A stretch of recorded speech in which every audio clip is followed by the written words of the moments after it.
Good afternoon, everyone, and welcome to the regular meeting of the Council of the Township of North Dundas, today being February 12, 2025. I'm going to call the meeting to order.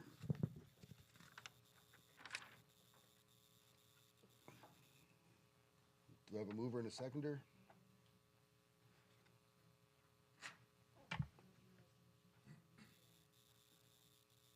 Call the meeting to order at 4:30 p.m. The adoption of the agenda, moved by Councillor Annable, second by Councillor Lennox, that the agenda be amended to remove sections 12 and 13. All those in favor? Those against? Seeing none, that's passed. Any disclosures of pecuniary interest and general nature thereof? Seeing none. Today we have some delegations with us. And the first one we have is Detective Sergeant Jim Blanchette from the SDG OPP, providing an update. Sergeant Blanchette, please. Good evening, Mr. Mayor, Deputy Mayor, members of council and staff. Always a pleasure to be here. I apologize for the lack of uniform. I left my office and didn't have a chance to put one on. So, the report was presented ahead of time, and I'm assuming everyone's had a chance to look at it. There's nothing really that stands out other than the drug possession one. Because there's so few, it just shows a crazy increase in percentages, but it's given that it went from 1 to 6, so it's nothing that I would consider significant. But I have a few updates, but first I just wondered if council had any issues or concerns or wanted to discuss anything on the report. Well, I know that we've had concerns in the past about school bus safety, speeding near school buses, some drivers ignoring the stop arm and the flashing red lights. Yeah. I'm sorry? And the one way? Oh, and so those concerns were brought up in the past, and but I talking with some of my fellow councillors. Not saying that those issues have abated, but concerns of other natures have come up, and so we're getting concerns about other things, but I'm sure that we still need to keep being mindful and look towards an improvement in the way the school buses and students are seen as needing the appropriate level of care and concern. I don't think it's demonstrated enough. We still have some of those cases that go on in the township, and I'm sure it goes across SDG, where we have to find better ways to ensure the safety of our students, and I'm looking forward to that conversation continuing at some point with some thoughts and ideas how we can get better with it. Yeah, I'd be more than happy to have a conversation with you at any time you'd like. We had one concerned citizen who I know had talked to you in the past. I met with him, and the concerns were actually looked at prior to my conversation with him, but in any event, we haven't had any complaints for months now. We've had almost daily, that's an assignment in the morning, sergeants task officers with various things, in particular in Winchester. One of them is school bus safety on County Road 3 Main Street, and the other being walking through the hospital. They've had some issues and concerns. So anything you bring up with us, we'd be more than happy to work on. We value that feedback because we obviously don't have infinite resources. We have limits, so it's always nice to hear from the community where we can best utilize those resources and target enforcements in those areas. So I did speak to that individual about that had made many of the complaints, and one of the things that we had discussed was that jointly the township, various service groups, perhaps the fire department and various other entities, we get together and work on, it's an information session is what we need. Enforcement only goes so far. I mean, obviously we have to do it as a part of it, but I think we need information out there. We want pamphlets and various other things out there. So anybody that wants to get involved in that, I'd be more than happy to meet with them. And I think it's a community problem. It's not just a police or an enforcement problem. It's a community issue, and nothing's more dear to us than our children. So it's certainly something that is deserving of our time and efforts. Yeah, yes, and I think that idea holds a lot of water. I think it's important that we reach out to those other community volunteers. There's a commitment to serving the community by those volunteers, and spread the message. I know in the past, through communication probably with you, talking to you about how do we control people going through stop signs on the way to work at the hospital, for instance, and so having those other groups understand the way to get to a level of satisfaction by, what information is needed, what information do we have to provide to the OPP so they don't spend 8 hours waiting to see who's going to go through a stop sign. If we could target the time, the frequency, the days of week, and narrow it down so then it's an easier task to show up in that window.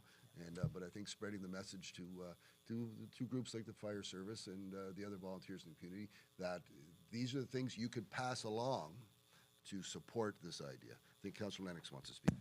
And building on what Mayor Fraser was talking about, the lady to your right, Megan Meerberg, she has a park opening up on the west side of the township this year. I think information session or et cetera about County Road 3 would definitely be beneficial in that area, especially in the fall and late August when the sun's just at that level and you got people whizzing by. So Yeah, we can definitely meet and combine a couple of these issues. I just can't stress enough, public safety isn't just a police, or it isn't just a municipality's problem. It's everyone's concern, and we all need to work together. So anything we can do to facilitate these meetings and get the information out there, we're especially working jointly because most, you have your communications people, so do we, so do many of our community partners and stakeholders. So I think if we all work together and really put that messaging out there, it has been effective in the past. We always try to start with education before enforcement, but these issues are so serious and so concerning that we obviously need to do both at the same time. It's the two-prong approach to it. So. Thank you, Councillor. Anything further from members of council? Well, I'm glad to see you didn't have to get suited up for the short little delegation. I appreciate that. As always, it's always a pleasure to see you here, Jim. And your work with us has been valuable, and I hope it continues. I look forward to it continuing. I look forward to it as well. Thank you. Have a good evening. Cheers. Have a good night. Thank you.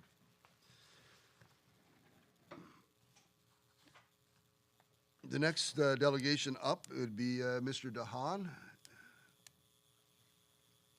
And I see Mr. DeHaan has Yes. a partner. I've got Mr. Dana Grant, who is our manager of Capital Works with Roads, and actually did a lot of the legwork associated with this. So I get the glory of presenting, but the actual hard work happened with this the gentleman beside me here. So. Well, I'm glad you gave credit to Mr. Grant. Thank you. So what I'll do, I'll start off. Council would have had their the report on the road needs study, and what we're here to do today is really, I recognize it's a budget meeting for council later on in the agenda. This is trying to set the stage in terms of what we saw whenever the evaluation of the road network was done, and what we see in terms of a potential pathway forward for the municipality to continue to invest in its road network. So I have to turn this on as I was told to do, and there we go. So in terms of just a little bit of a preamble for council, what is a road needs study? Well, really it's an assessment of a road network.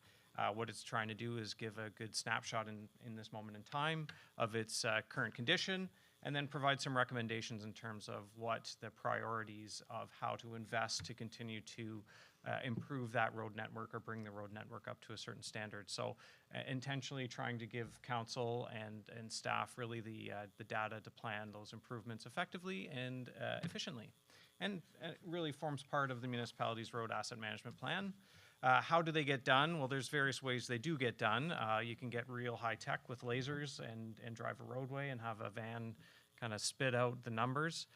The other way is really a visual assessment, and a visual assessment is a little more commonly done in smaller road networks where you're not competing with transport traffic, things like that.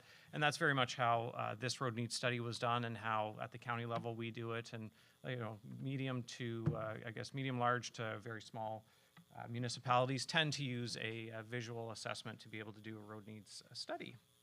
And the nice thing with the visual assessment, it also, you do your assessment on the roadway, but second part of that too is actually coming in and speaking with the staff at the municipality to be able to get a better understanding of exactly what we have seen out there.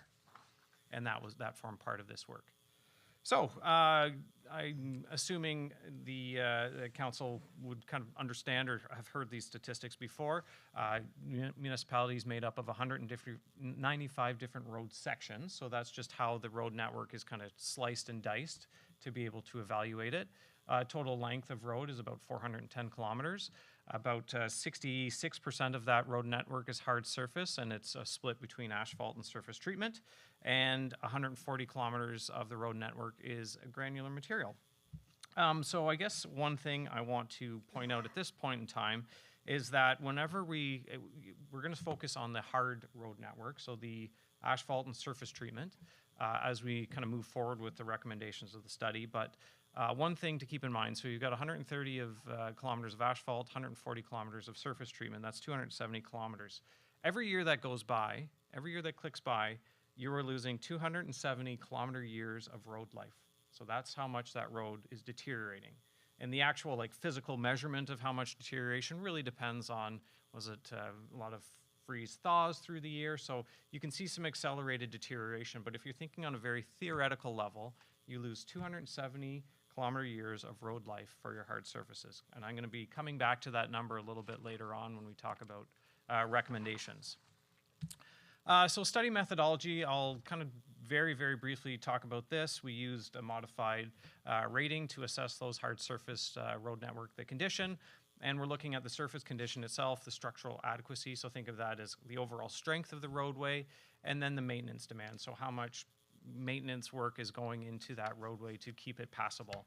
And then from that, you kind of fancy calculation, not really fancy, but calculation, you come up with a rating, and it really falls into the very good, good, fair, and poor. Again, next slide will show you, and probably something, I was very fortunate to spend a good amount of time here and recognize that there are some, challenges associated with the road network. So this probably not a big surprise. The 15.5% of the road network is in very good to good, and a vast majority is in the fair to poor condition. So that's, again, I don't think a surprise just based on where we are today. So if I was a consultant making lots of money, what I would do is then spit all that information into my computer, come out with what I call the unlimited budget recommendation, provide that to council, and essentially what this is doing is it's picking the worst roads, providing the best kind of treatment, and saying, there you go, you're done. You need to spend $32 million over the next X amount of years. You'll treat 163 kilometers, and you've done the perfect world scenario. And that's essentially, this is when the budget can meet the demand. Usually looking at, for a hard surface improvement, we're talking about pulverizing and resurfacing the roadway, adding 2 lifts of asphalt, which is a fantastic type of treatment, and that's, in an ideal world, that's what we're doing. The reality is that it's not a practical approach to take for municipalities. And why? Well, of course, there's budget pressures. I know council's going to be grappling with that a little bit later on. And it's budget pressures not only from the infrastructure side of things, transportation, water, wastewater. You've got to balance recreation, your fire service, all the other departments that this municipality is responsible for. So, there's competing pressures throughout, and I think we all recognize that we're trying to find that best value for dollar. The other thing that is, in my personal opinion, always a challenge whenever you see those best case scenario recommendations from consultants is that there's not a lot of cost stability to it. They're kind of picking, again, the worst first, throwing them big bucks at it, and then you see the fluctuations. And that's not really, when you actually operate a municipality, it's not really a feasible way to operate from a budgetary perspective, and just providing some predictability. So I would suggest, and this is a model that the county, as well as a lot of local municipalities throughout SDNG have started to follow, is what's called, we're terming it a surface renewal overlay program. And really what it is actually a little bit of a different way to think about how to manage your road network. It's recommending a thinner lift than 50 millimeters, so 2 inches. It's a thinner lift thickness. What it's doing is it's improving the overall strength of roads without going to that full 2-inch thickness. But it's much better than a surface treatment. I think we've all seen some of the challenges with surface treatment. And one of the things we have found in the work we've done over the last several years is when we're looking at a thinner lift of asphalt, but adding a lot of quantity to a contract, we're actually getting very, very competitive prices for that work. And finding it actually is competing with surface treatment and providing some value add because it is a structural type of road that you're putting on. What it does for a municipality gives you more opportunity to pave more kilometers per construction season, provides some flexibility with future maintenance applications, much easier to crack seal, much easier to microsurface, much easier to do if you have to do a little grind and fix, you can do that. And what it ultimately is ending up doing is allowing the municipality to get a lot of kilometers done and getting out of the cycle that it can get into with patching. So if you can actually throw a surface renewal over top of a road that has a high patching demand, well, all of a sudden you can deploy those resources elsewhere. And if you're doing a lot of kilometers like that, well, after X amount of years, you've actually freed up quite a bit of resources from that type of reactive activity, and you can start investing it into a more proactive maintenance activity. So ultimately what the report recommends for North Dundas is really what we're trying to, or what we're suggesting is a strong consideration for targeting at least 18 kilometers of surface renewal overlay in 2025. The ultimate target that we are recommending per year is 22.5 kilometers per year. And really how we get to that number is, so a surface renewal overlay, we are based on what we've seen so far, and of course you still need to do these road needs studies and monitor the condition of your road network. But we're anticipating a 10 to 15 year life for this type of treatment. So if we take a 12-year life, so I'm going to split the difference between the 10 to the 15. So take the middle, and you have 270 kilometers of roadway. That means you've got to do 22.5 kilometers per year. That's very basic math and a very simple way to think about it from an asset management perspective. Again, I recognize that suggesting that North Dundas, with all its competing priorities, can get to 22.5 this year, it almost becomes similar to what you would get from, I would say, that consultant in the unlimited budget perspective. Like, we recognize that that's not something that's feasible right now.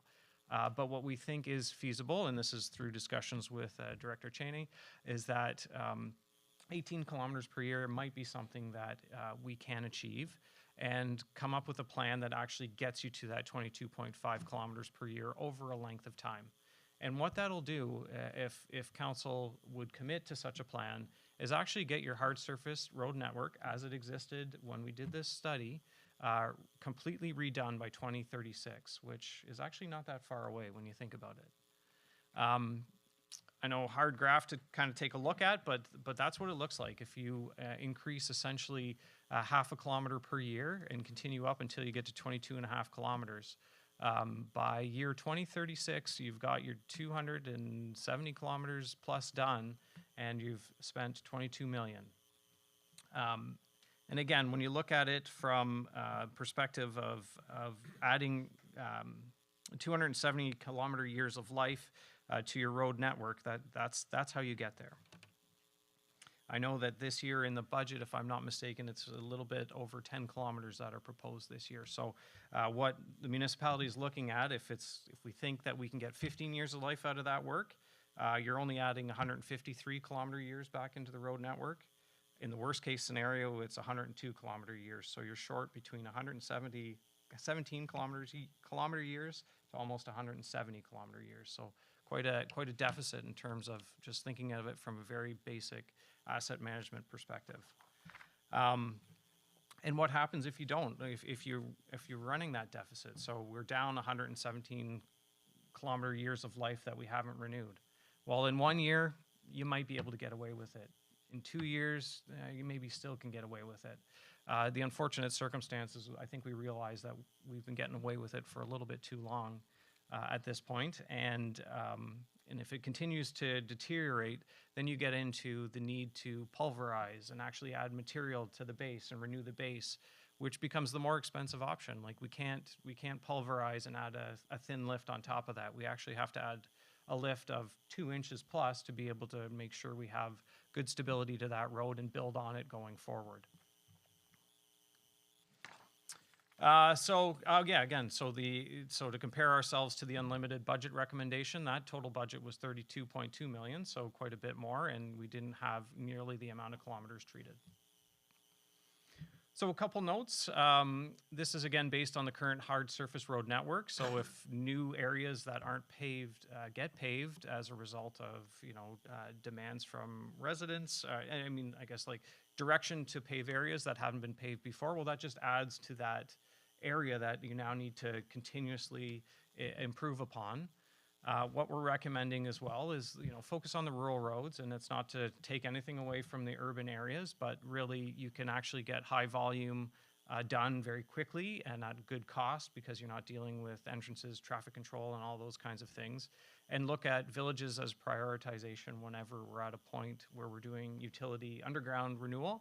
And it may be that the underground infrastructure is in great shape, but so we have to consider that. But ultimately what we're suggesting is, let's get this program going and then look at your villages. Once we have a good accomplishments taking place outside of the villages and in those rural areas. And the other thing too is making sure we're doing regular inspections because we are basing this on a 10 to 15 year performance. We have every expectation that that'll occur, but we do need to monitor it. This is a road need study isn't something you do and then you put it on a shelf for 15 years at the county, and I think it's worked very well for us at the county. We do it once every 4 years. So we put a 4-year plan together. That 4-year plan is presented to council whenever they start a new term. We've had excellent buy-in from council to say like, yeah, we're going to commit to this plan. And if there is a desire to do something beyond the plan, council's always said, well, then we have to put extra money into the program to be able to do the extra. We've committed to the plan, we stick to the plan. And again, coming back to this idea, if we're hitting those areas where we have a high demand for patching, there's a lot of expense that goes into that type of work, and a lot of like human resource expense that goes into that work.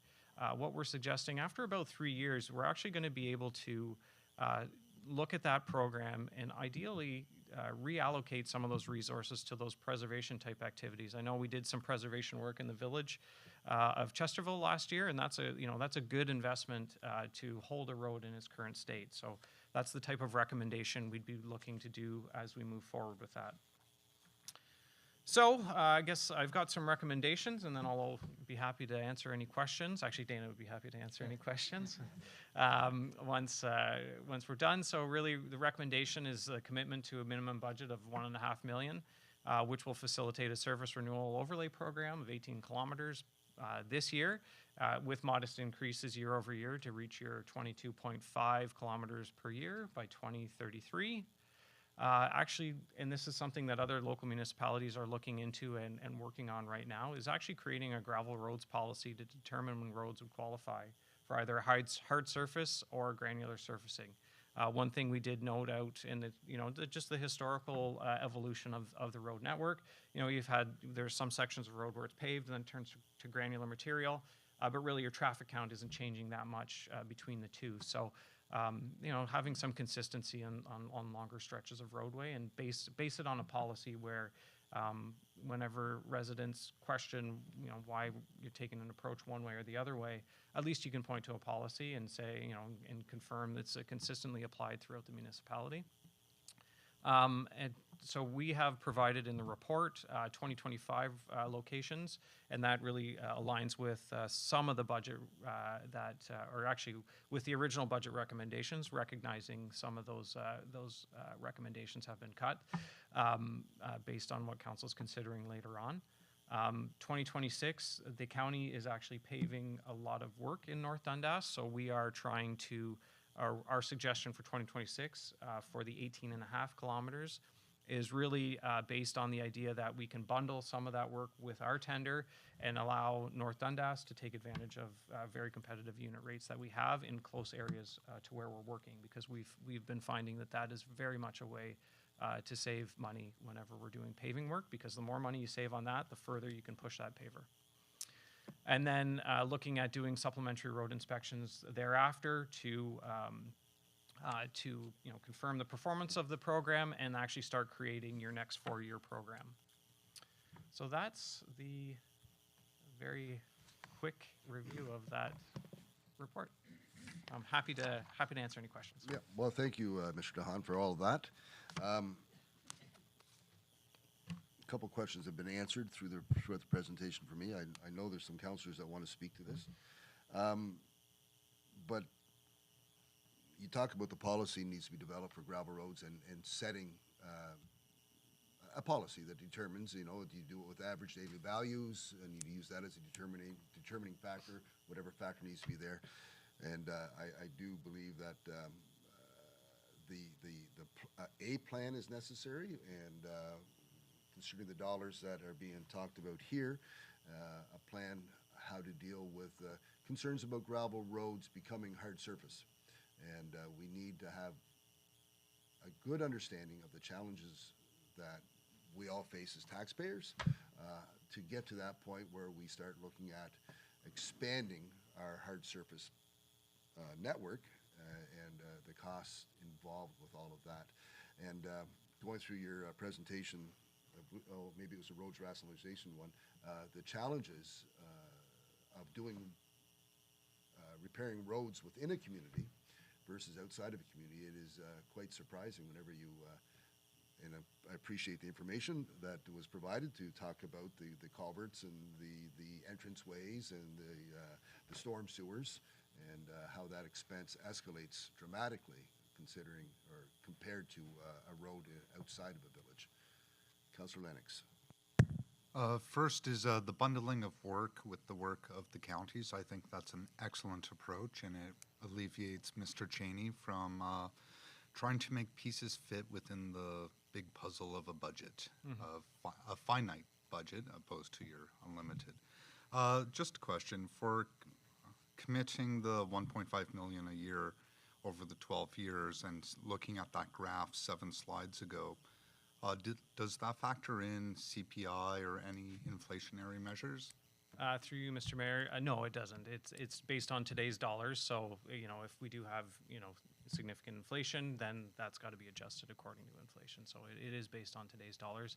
And just a point of clarity as well, it's 1.5 million this year, and then adding a little bit more to get to 18.5 kilometers next year. So so there is it's $1.5 million this year, but the suggestion is actually that base goes up a little bit plus inflation. Until 22.5 is Correct. Okay, great. Thank you for the clarification. Thank you, Councillor. Councillor Urick. Less questions, more of a comment. I mean, thank you first of all for putting this together. It really kind of opens one's eyes to the needs. And I mean, while I will say we operate within some very constraining budgetary pressures, let's call them, this is a level of ambitiousness that we need in North Dundas when it comes to our roads, because we can talk about fixing our arenas or fixing our pools or fixing our soccer pitches or ball diamonds or all our other amenities, but if the roads are falling apart that get the people there, what's the point? So this is truly the level of, as I said, ambition that is required, and kind of that forward thinking that I would say as a council we need to truly consider despite all those other pressures, because it is no secret that we all travel the roads in North Dundas, and some of them are, that's frankly god-awful. And that's to no fault of anybody currently sitting here. It's just that's the years of wear and budgetary pressures, and let's say it, priorities being placed wherever priorities were placed. So I do think that this is something that we do need to truly take seriously, and not just accept a study and then throw it back up on the shelf to collect dust in the corner. Thank you. Thank you, Councillor. Further comments? Deputy Mayor. Ben, that was a really good detail, sorry. And Dana. Dana, very, very detailed study. I was impressed. Amazing work. But you are all aware that our revenues have been very tight the last 2 years and into this year because we've had very little growth. And so our revenues haven't expanded to be able to accommodate, more expenses. And I understand we really need these roads fixed, but it's going to be a really hard decision for us to make at this council of how much more taxation we can add or borrow money to be able to follow it. It's a great program. I agree with it, but with the budgetary constraints we have, we really have to think seriously of what we're going to do. Thank you, Deputy Mayor. Councillor Annable? Of all the phone calls, if the others are like myself, 99% of them are about roads. And it's a very good plan if we could just find some extra funds to put it in place. If I may, through you, Mr. Mayor, and I think we recognized it, and certainly, I guess, given my experience within the municipality, kind of have a unique insight to the challenges. And we work very closely with the Director Cheney on this report, and we did feel what's being presented to council, although ambitious, is something that's actually achievable versus a road needs study that, and I apologize, I can't remember, but, throw it on the shelf, whoever made that reference, because that's very truly what happens with a lot of these road needs studies whenever they get done, and without a good understanding of the entire financial picture. And I don't dispute that it's still more than what we've got today, but it is in our professional view, a path that is available to the municipality. Because once you build it into the budget in year one, then the incremental pain is less every year. Councillor Lennox? Yeah, I'm going to go contrary to Deputy Mayor Bergeron here and agree with Mr. DeHaan and say we got to get ahead of this and no longer behind. And to quote Mr. DeHaan, let's incrementally reduce the 99% of Mr. Annabelle's phone calls down however we can. Again, we're an ag community. The study wants to get the roads outside of the villages, get product from those farms to the shelves. And I agree with that. And however we can save money by bundling, I think that's a great idea. Thank you, Councillor. So, yeah, in my time sitting at the counties, seeing the challenges that we face over the years to ensure that the county road network is seen as the best road network in Ontario, would that be close enough? Definitely Eastern Ontario? Correct. Yeah, and that came from decisions that were tough years ago, that and those decisions that were made in tough times years ago has resulted in a road network, and I always stand to be challenged whenever I say it's the best upper tier road network around, at least that I travel. Anyone that travels outside of North Dundas, north, and ventures into the unknown, uninhabitable territory of Ottawa, how does anyone drive a car without squaring up their wheels on the way into Ottawa? Or anytime you leave SDG. And that came from a decision made years ago, and I think back to whenever I was first on county council, and it was like, you got to be kidding! It's that much money, and we have to do it that way. And it was, yeah, this is the way to do it. To follow a plan, to understand that, and to everyone that's paying attention online, and anyone that's in the room today, we all live that challenge of. We all ask for the challenge of having better roads be addressed. And I know we've had discussions in the past in this room last year about we all want the same thing. To Councillor Urig's thoughts, the good roads get us to places we want to go, get us to places we want to go safely, get us to go places in a level of comfort that is expected in this day and age, and to Councillor Lennox's concern, you know, the heavier equipment used to drive our industry, which is agriculture, we need to understand that's a challenge, and not shy away from it. I know we talked last year again about the challenge, the fiscal challenge of taxation to ensure that we have better roads. And there was hard discussions had in this room about it, and we all understand. Good roads cost money, and I understand Deputy Mayor's concern, but the longer we shy away from the challenge doesn't disappear. It just becomes larger. So I appreciate the information. We'll have discussions further tonight about what we're going to do with the, not so much with the study, but it's part and parcel of Director Cheney's study. This study is part and parcel of what he's presenting to us later on. We're going to have to understand the needs of the community, what's been expressed to not just Councillor Annabelle, but to all of us. But what the heck is wrong? Why don't you have better roads? Why am I driving on a potholed road? Why do I have to slow down and let cars pass? Why aren't you spending the money on the roads? Now we need to see that as what we need to do.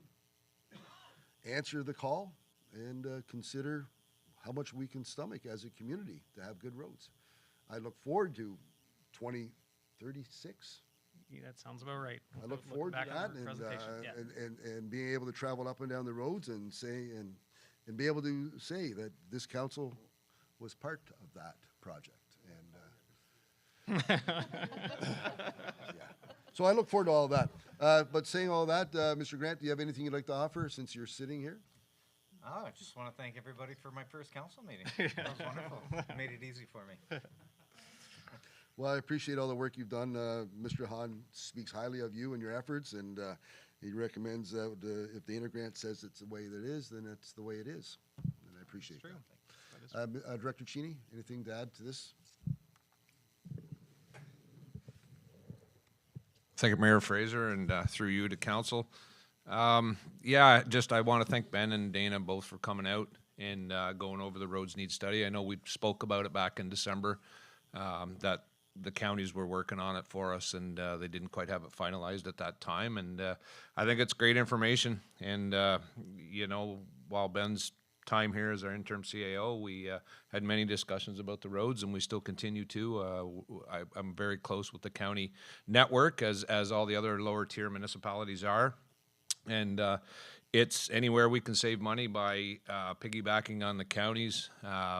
Anywhere that I can shove off my work and let Mr. Grant look after it and tenders, absolutely, it's great that way as well. And but we work back and forth on that. Even though counties will handle some of our tenders, we're still part and parcel. If they can't make it out, then we're there to give them a hand when it comes to inspections and stuff like that. So anyway, I want to thank both of you guys for coming out tonight, and thanks, council.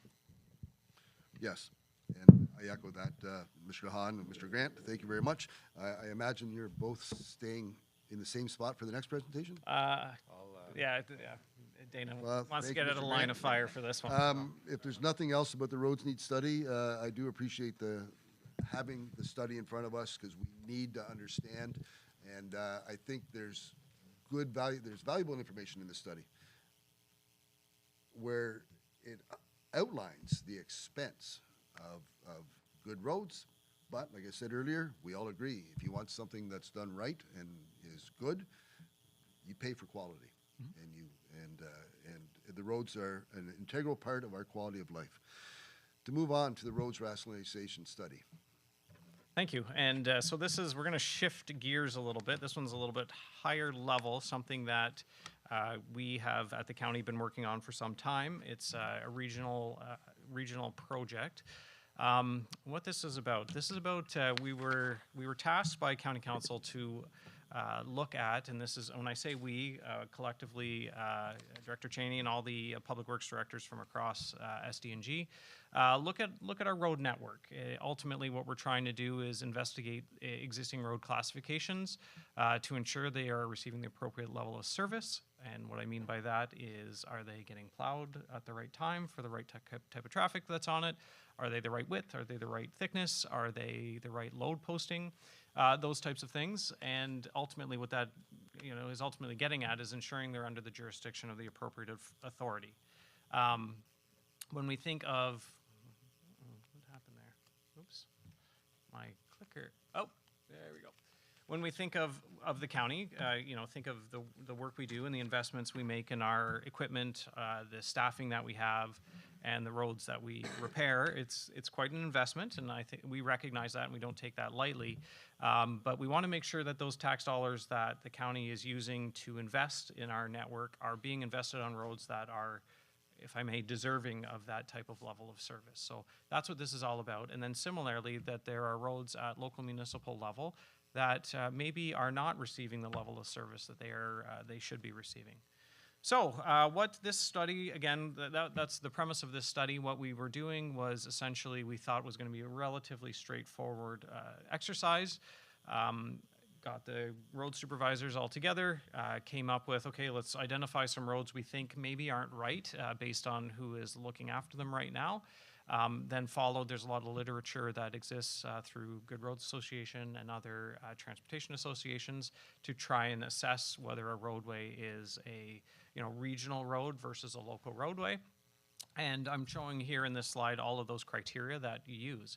And our committee agreed that anything that, when we went through and kind of scored on these criteria, anything that scored a 6 or above was deemed to be a regional, serving a regional purpose. So that means it was deemed to be, okay, this is a county road. So this was a very, again, high-level look at the entire county local road network across SDNG with the roads that we looked at. We looked at 20 roadways.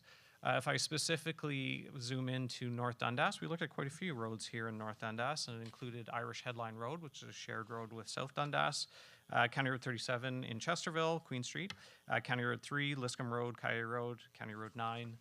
So those are the roads we looked at.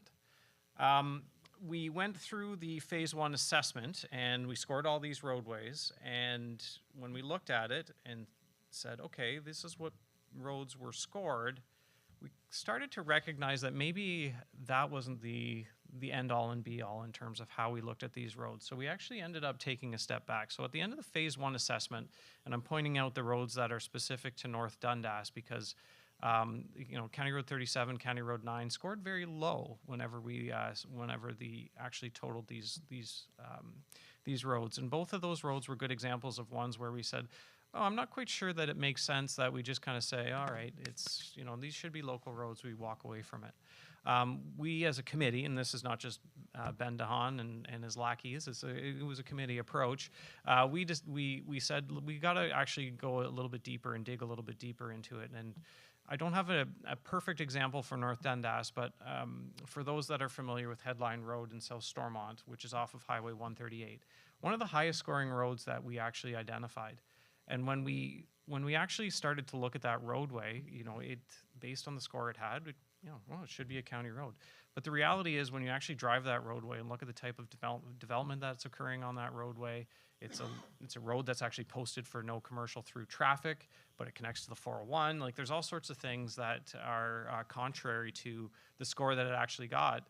And we recognize as a community, both at the county level and at the South Stormont level, it was like that would be quite, the county took it over, we can do that, but all of a sudden the need for the load, the commercial vehicle restrictions, there's all sorts of things that change whenever it's a county road versus a local road.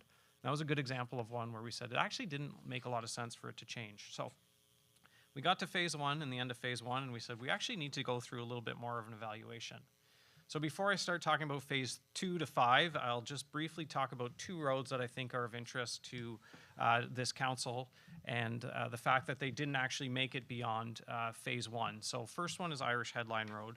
Scored 4.5 points whenever we went through that exercise. It is a boundary road. It's an extension of County Road 5.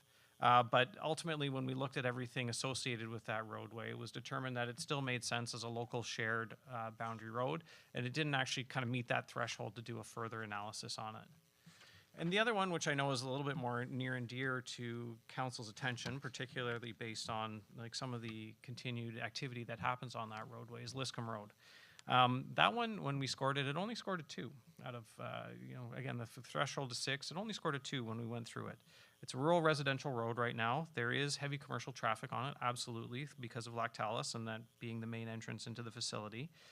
Very narrow road, very narrow right-of-way. But what we do recognize, and I think even at Roma with the warden supporting the delegation, like we do recognize that with some investment and some, with investments and an understanding of kind of how it fits into the road network, this is one we have to circle back to at some point in time. So we want to continue to work with North Dundas on this roadway. We see that there is an opportunity for it to be a fit in the road network, the county road network. At some point in the future, it's just where it is right now in terms of its development, what's happening on that roadway, didn't meet the threshold to move forward in the study. So backing up again, so we went through phase 1, identified roads that we needed to look at a little bit further. Then we went into phase 2, which was called the functional characteristics of the roadway. And what we did here again is a little bit more of a literature review.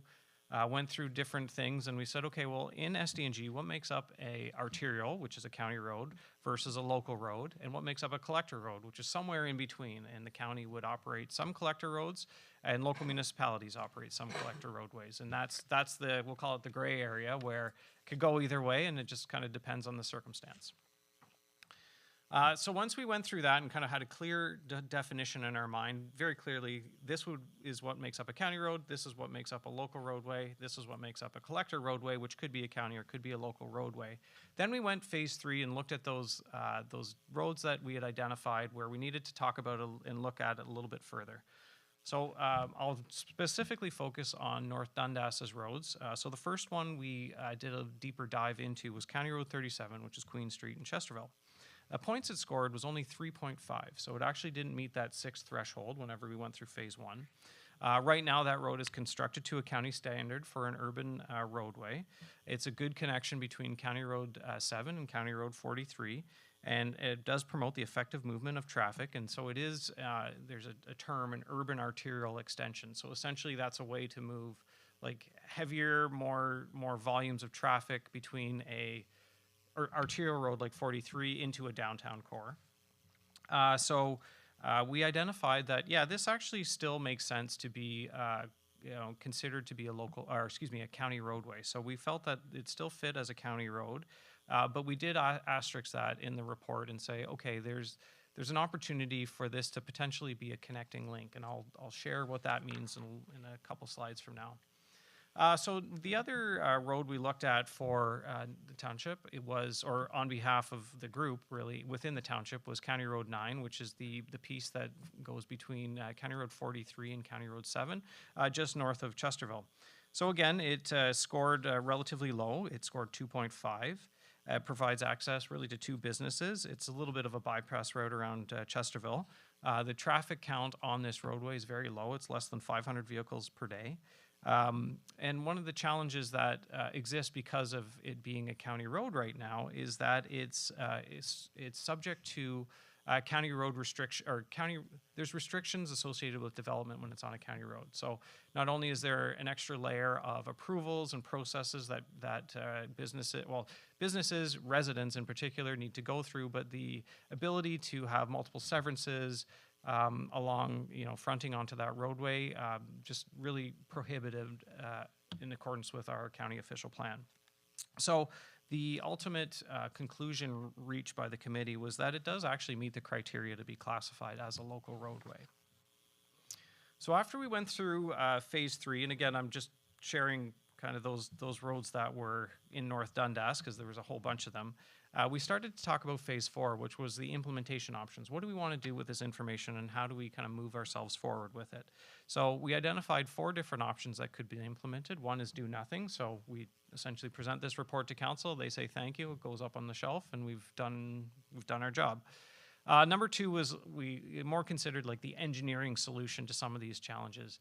I wouldn't necessarily suggest that in North Dundas there are engineering solutions to help maybe keep a county road, keep a local road, or vice versa.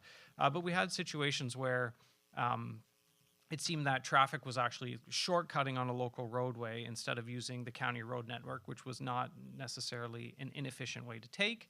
And so there are different areas where, the introduction of lower speed limits, perhaps reduced cross sections, extra stop signs may keep traffic on the county road network rather than having them shortcut in different ways. So that's the redirect traffic. Service agreements is a little bit simple and something we actually do right now with North Dundas and other local municipalities, is instead of full jurisdictional transfer, we just continue to either North Dundas pays the county to do maintenance on a roadway that needs a higher level of standard, or vice versa, which is what we do for several roads in North Dundas for winter maintenance.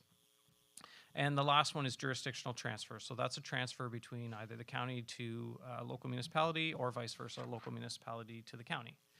So again, just to summarize where we were with County Road 9 and County Road 37, County Road 9, the appropriate classification based on the study was that it should be a local roadway. For the preferred implementation option it was recommended a short-term service agreement until ultimate jurisdictional transfer. For County Road 37, there was no recommendation for a change, but we did suggest that this might be great for connecting link. These are the study conclusions where there is actually some change recommended. So those are across SD&G where we had some changes, just to see it's not just North Dundas where some of these changes were being proposed. The last thing I'll mention is the Connecting Links Agreement, which essentially is somewhat modeling what the Ministry of Transportation does between their official road network and some different areas. So I'll give an example. Brookdale Road in the city of Cornwall is subject to a Connecting Link Agreement. So that's the connection between Highway 138 to the border crossing. So the ministry funds work on that roadway to the city of Cornwall because it's maintaining that connection for that traffic. So what we are suggesting as a potential move forward option is actually looking at creating our own Connecting Links Agreement within the region. So what it would mean for North Dundas, as an example, is North Dundas actually taking over kind of a full kind of control of what happens on the county roads within Chesterville and Winchester. And that would permit the municipality to manage the road based on the community needs. And we would the county would still want to have some input in terms of how making sure that it still is being managed in a way that accommodates the traffic that's expected on that road network. But ultimately, we kind of back away and we just become a funding agent for the kind of continued growth and management of that roadway. So very high level, we don't have anything hashed out, but it was something that is being suggested. If council likes this idea, then we'd move forward with kind of trying to create that program. So this was presented to County Council with all of the roadways. The direction I got was go talk to local councils and get their input, and that's why I'm here today, and I am looking forward to some feedback that I can bring back. And I should have said it at the beginning of my presentation. The warden unfortunately couldn't make it this evening, but he sends his regards, and he'll look forward to connecting with him after this to share what input I received. Well, thank you very much, Mr. Hahn. So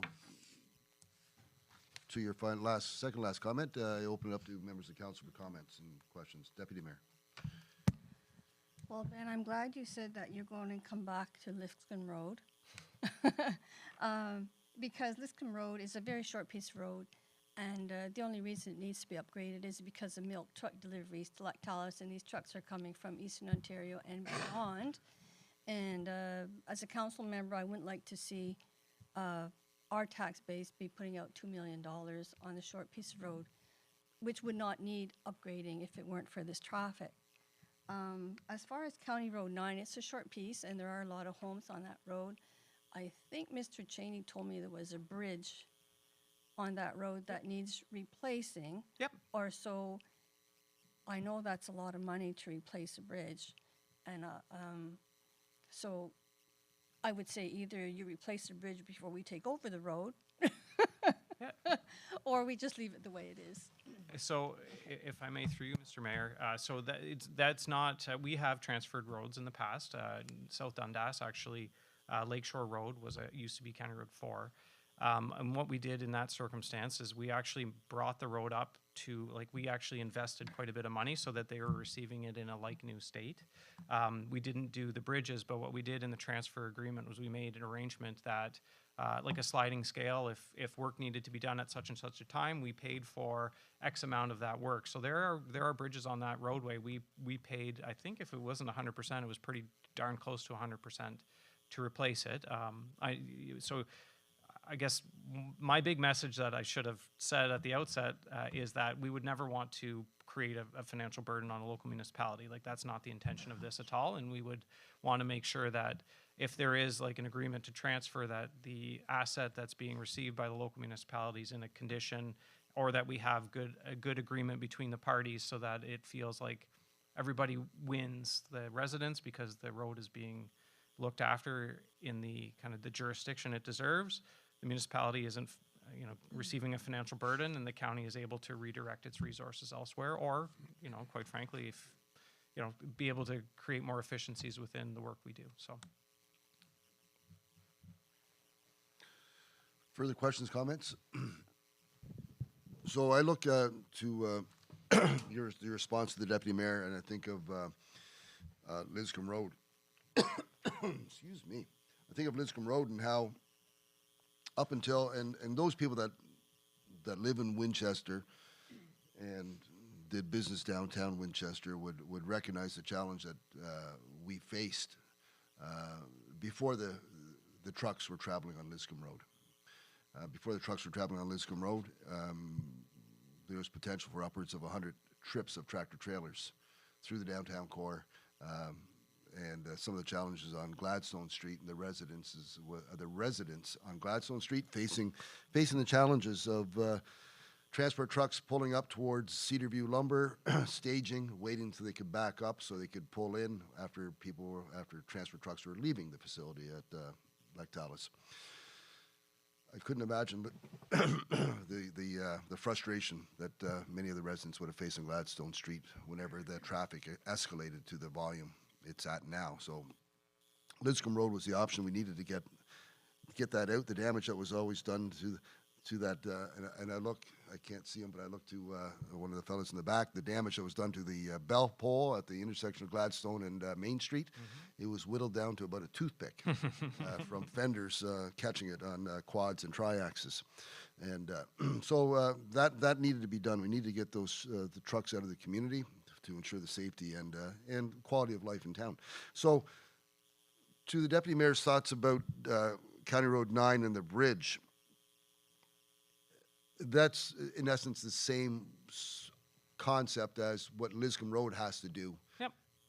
We can't unload something in poor quality as we would not want to unload something of poor quality. You'd unload something of poor quality to us. Yep. So if it ever gets to the point where we're successful in receiving funding from the province and the feds, we'll have Liscombe Road done, and then as I mentioned earlier, further discussions about road rationalization, it would come into play at that time, I would imagine. Yeah. But I do appreciate the thoughts about how severances and consents dramatically different for county road versus a local road.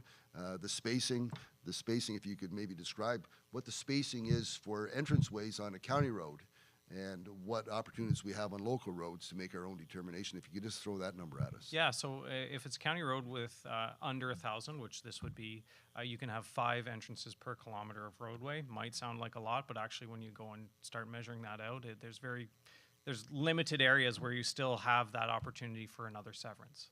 And if the traffic count is over 1,000, it actually goes down to 3. County Council is looking at changing that policy, but not to such a dramatic extent that it's going to significantly change the roadside environment on county roads. And the idea behind it is really you're trying to balance between property access and residential growth and development versus maintaining the efficiency of the road network.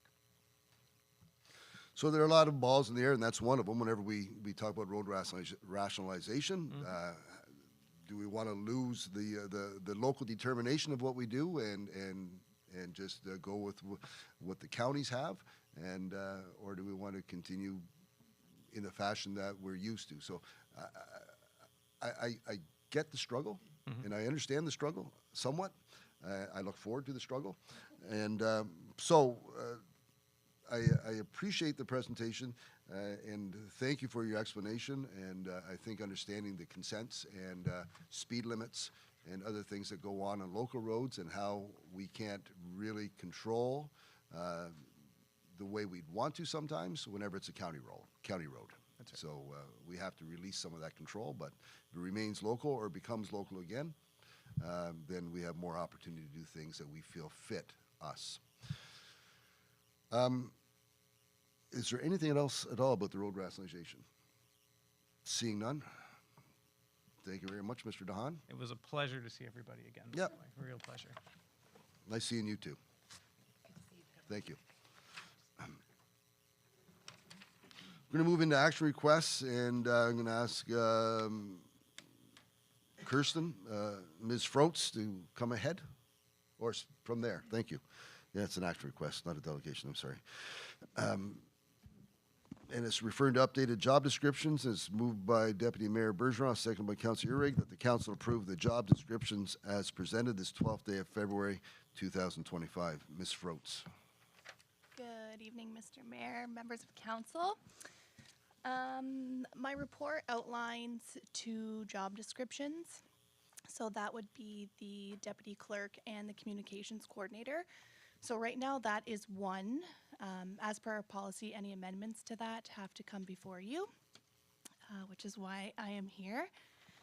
I won't go through my report, but I will pull out some of the rationale for splitting the 2 roles, which would be workload and feedback, our strategic priorities, the employee retention and satisfaction, as we've had 3, if I'm not mistaken, 3 people in that role within under 2 years, and the unique skill sets that each of those jobs require. It's very hard to commingle as one. So I will pull out some of the highlights from the report. So in the job descriptions itself, the deputy clerk, it stays relatively the same other than an emphasis on records management, which we do not have here right now. I would say in comparison to other municipalities with our SharePoint and things like that, we're actually roughly almost 3 years behind in that aspect. One of the bigger highlights in differences in the job description would be in the communications coordinator. So it's somewhat of an unusual structure. Its primary objective is still to enhance clear messaging and increase our community engagement. But additionally, this position I'm going to design as a hybrid remote role itself. So this will help with our office structure or limited space that we currently have. I look to the financial side of it. So right now we haven't had that role filled since end of December. So I'll say we'll leverage the unused salary of roughly $26,000 that we have right now. So I'm hopeful that tonight we can approve the recommendation to split those 2 roles itself, as I would like to begin recruiting because they have been emptied since late December. Thank you. Councilor Lennox. Thank you for doing this up for us to see. And yes, the communication role is vital to North Dundas, as we need to know when culverts are being replaced and there's rerouting traffic, grand opening of parks, and when not to drink the water. That's a joke, my apologies. However, it's my understanding that we were going to look at this position as part-time with a set number of hours worked during a 2-week pay period. Is that correct? Or? Yes, so presented the 2 job descriptions. If had said they were approved, we can look at it. The only thing that would need to be amended in the communications role would be, right now it's listed in a salary, which when we're speaking of salary, we presume it to be a full-time role. if we were to post it as said job description, we would change that to hourly, so it actually would work out to be 30.38 per hour. And I would suggest following a 4-day work week, so we would do up to a maximum per pay period, so not to exceed 40 hours. So when you think of that role, you think of it as a flex role, which typically we don't have here. We don't have a really encouraged hybrid model or huge flex in our hours. But when you look at that communications piece, especially because right now the counties have been assisting us with that. So it's a little bit of a test run for us right now. We're doing it fully remote. So our directors are engaging with that person, not in the office. So it is being it's successful right now. Having said that, with the example of a council meeting that they would have to be in attendance for, they would have their structured hours per day, but that could actually just be shifted into the evening, so not to exceed that 40 hours per pay period. So if we're allowing that flex. All right, perfect. Thank you for answering my question. I'm going to look at clerk now and ask, should we move into a motion to amend, or do we have to do that? I think we want to flesh it out with other members of council first, Councillor, then we'll look at that. So yeah, I do need lots of conversation here. I'm going to go to the other end. Councillor Uri? Yeah, no, I appreciate this report. I know Ms. Froats and I have talked about this at length, and I do think it's an unfair custom that North Dundas has found itself falling into, where you hire somebody for one role and then you're like, here's 10 other ones, and let it live on the corner of your desk, which is just unfair. And of course, we're going to burn through employees in that regard. So splitting it up in this manner makes complete sense, especially when you consider that a deputy clerk / communications position we now have vacant and have had it vacant on 2 other occasions within a year and a half, almost 2 years, right? So I think, based on feedback I know has been shared in exit interviews, this is the biggest challenge. And anybody coming in under the assumption of one role and then being given 4 or 5 others is insane. So to have a proper deputy clerk come in that can support in that office in that exact role that is required is fantastic. And to have some model created for that comms role that, benefits what we need it to benefit, but also doesn't, burden us, I guess, overly financially when it comes to salary and stuff like that is, something to certainly look at. And I mean, if that's something that grows ultimately in the future, then so be it. But I think as a proper in-place position currently, this is the direction with which we need to take. Thank you. Councillor Annable. I think it's a good move to distinguish the job, running them together. One at the moment has to be overlapping the other. Something's coming out short. So if there was a designated person for each role, I think there'd be a lot less confusion and things would move along a little faster. Thank you. And Deputy Mayor? No, I agree with the way that you've split this up, and I'm fine with it being remote because today with communications the way they are, they can easily work from home and do that, and so they don't always have to be in the office. And I guess we'll see how many hours or part-time, what part-time is for the amount of work that they have. So I think it's great. And I've had the, thank you, Deputy Mayor. I've had the opportunity to have it brought to my attention the challenges that a deputy clerk would face when asked to do communications. 2 different brains in my mind. One is very cut black and white, and one is more of making sure the message is delivered in a proper fashion. And I think it takes 2 different people to do that type of job. And one of the challenges, and you talk about the flex, Ms. Froats, is our events, quite a few of them take place in the evening, take place on the weekends. And I know in the past, asking the deputy clerk / communications officer to, and even before that was economic development and communications in one role, to ask someone to put in their full week's work and then to show up and join council on 2 or 3 events over a weekend is unfair and untenable. So I look forward, and then I'm thinking of, I'm looking forward to the split. I support the idea. It's absolutely necessary. And then to Councillor Lennox's thoughts, and I think it's a shot, I hope it's a thought shared by most of us, that it becomes a part-time role, as suggested 40 hours a week. And if we're going to do that, then we need 40 hours per pay period. I understood what that meant. That means pay period. 40 hours per pay period. I think that's the best role, and even to Councillor Urig's thought that maybe it expands from there, but let's start with something that's more manageable. And I think we need to amend the action request, and I have in front of me the language. So do I have a mover and a seconder? Councillor Lennox, Councillor Urig. The council amend the motion to approve the deputy clerk job description as presented and to revise the communications coordinator position to be a part-time position not to exceed 40 hours per pay period. Comfortable, Madam Clerk? All those in favor? Opposed? Seeing none? That's carried. So I look forward to, yes, Madam.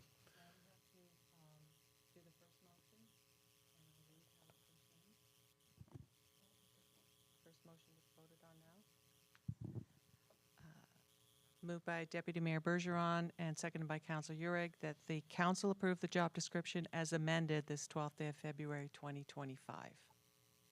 All those in favor? Opposed? Seeing none? That's carried. Does that complete that? Thank you very much, Ms. Rose, for all your time getting this readied and ensuring we understood the challenges that we face. Thank you. Thank you. Move on to corporate services. Clerk Johnson. Bylaw number 2025-06, procedure bylaw, moved by Deputy Mayor Bergeron, seconded by Councillor Annable. That bylaw number 2025-06 being a bylaw to govern the proceedings of council and its committees be passed and enacted this 12th day of February 2025. Ms. Johnson. Thank you, Mr. Mayor. As you're aware, we have been working on this since early last fall, and there's been several versions of the procedure bylaw that have been circulated to council. So the only change that was made that council has not yet seen was highlighted in yellow. So if there's any other changes that council would like made to this, or if you have any questions, I'll be happy to make the changes or answer them. Thank you very much. Questions, comments, concerns? Councillor Lennox. 8.1, I don't know if you can scroll on the screen there to 8.1 in the document. It's just when I look at the dress code, business attire is pretty open. You know, like if you're working at John Deere on 43, that's your business attire working on diesel machinery. You come here in your overalls. Is that what we're saying? Or are we going to actually define it or go more loose and say something that represents the good spirit of North Dundas be presentable? I just see the wording as pretty loose. Like, is it suit and tie? Is it, I'm looking around the room and I see a variance. Like, I'm wearing jeans right now, but is it offensive? So that's just a question I'm posing mainly to council, but I'm making note of the loosely worded 8.1 para. And if you go down to, I believe it's the Delta para in 14.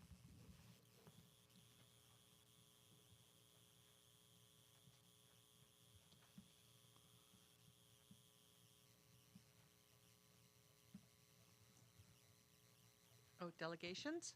Yes. Okay. So point Delta, you just went past it, I believe, Emily. It's on the next page. There you go, Delta. So D for Delta. Oh, thank you. So this let's say Jane Doe wants to come in as a delegation. Can you just give me a hypothetical scenario how this plays out? Does it come to the CAO and clerk first? And do you refuse outright?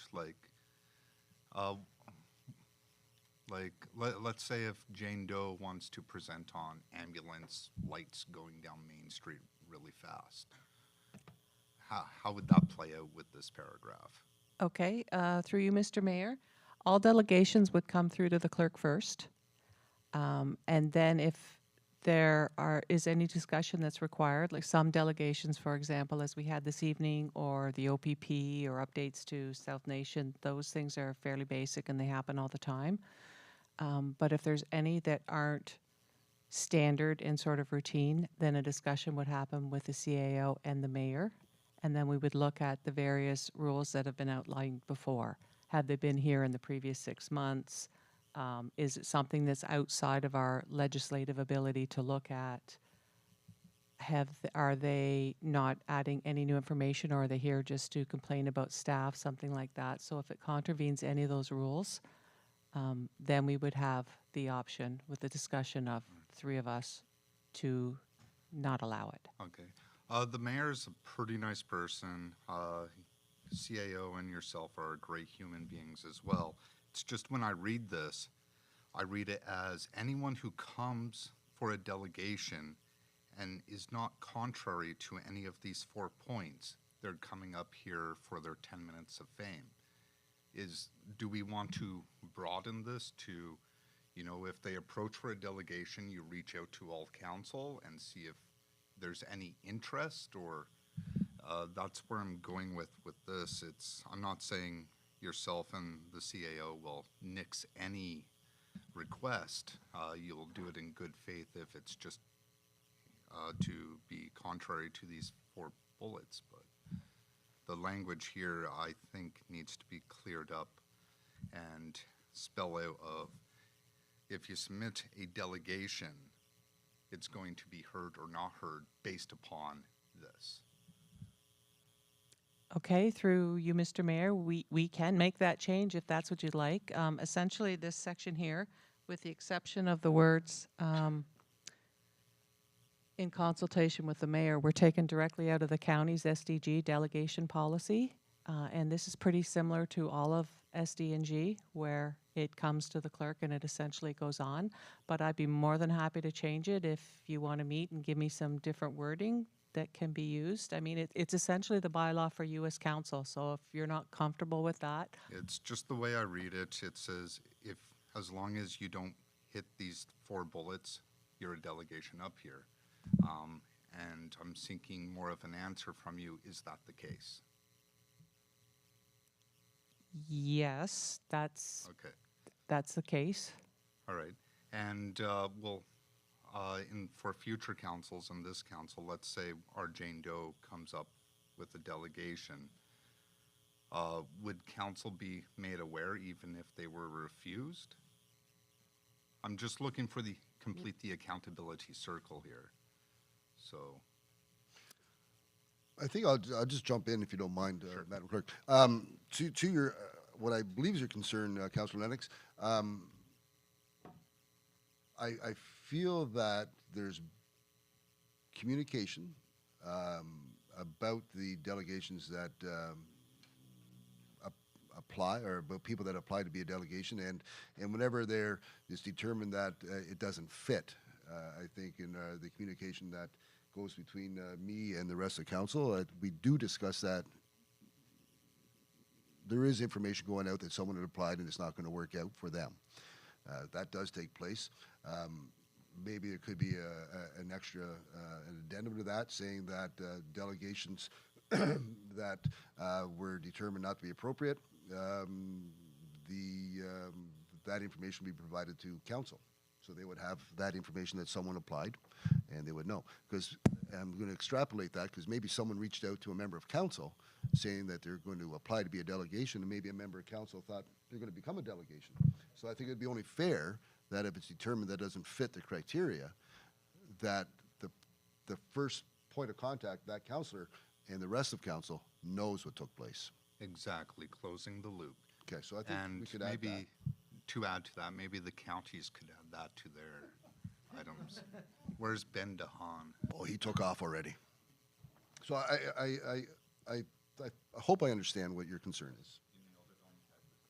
Okay. Does that fit for everyone else in the council? Madam Clerk? So, through you, Mr. Mayor, would you like me to make those changes and bring it back in March to be looked at? I think so. We can do that in March. Yeah, I don't think it's going to change what's the forward motion of the corporation if we wait till March for that Okay. to revisit this. So all those, do I speak to a deferral then?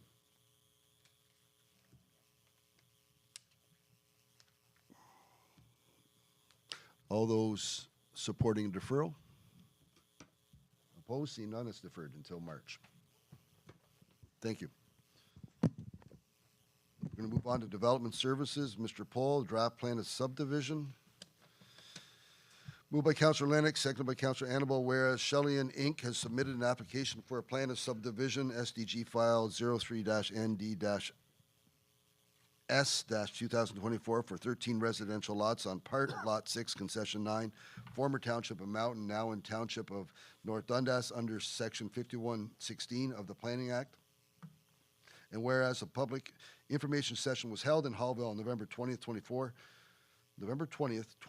in accordance with the county official plan, now therefore be resolved that the Council of the Township of North Dundas hereby requests that the United Counties SDG incorporate the following 22 conditions attached hereto as Appendix A into Plan of Subdivision Number 03-ND-S-2024. Mr. Paul. Thank you, Mayor Fraser and members of council. So this is a follow-up to the public meeting that we did have back in Hallville. We held it on site, or actually the subdivision's going right behind the fire hall, and we had the public meeting in the fire hall. So these conditions are standard conditions. Some of them are also pulled from the hydrogeological report that was completed. It also shows what elements are in the water, and if it's high sodium, then there's a condition to advise future owners. There's high sodium found in this groundwater, or high different phosphates or things like that that may be found. So it notifies the owners, that sort of thing. So that's been included into the conditions as far as that goes, and these conditions go on to the counties to be imposed on the subdivision and will be incorporated into the subdivision agreement.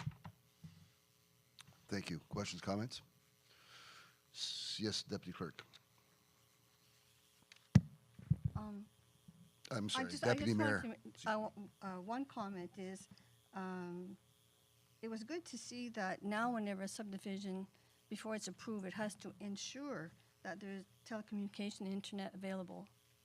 So that's a recent thing. And it's great because no one wants to move into a house and find out they have no internet service. The question I have is the hydrological study. If you have 13 houses going on in a rural area, like do they just drill one big well to see if there's enough water for 13 houses, or do they put wells in wherever lot they think to see if there's water? How does that function? Sure, through you, Mr. Mayor. They generally, in a site like this, there's only 13, so there'll typically be around 3 to 4 wells. They will drill on the property and test all of them. They also test wells in neighboring subdivisions or neighboring severance properties in the neighborhood, in and around it, to test those wells also for production. And they'll do pump tests on those to make sure there's sufficient quality and quantity for what's being proposed. We've had some subdivisions where these are proposed at 1 acre, where you may have to go to 1.5 acres because there's not enough groundwater. And in some cases, we've had also 2 acres where there's not enough groundwater to sustain that many houses in that dense an environment. So the Hydro-G report and the pump tests may reveal it's 2 acres. And we had one proposal right now that got pulled off the table. He wanted to do 10 lots, and he's down to 4. So we do have places in this township where there's not enough groundwater, or quality. Thank you, Deputy Mayor. Councillor Lennox. Yeah, I want to build on what Deputy Mayor said for point 18 or condition 18.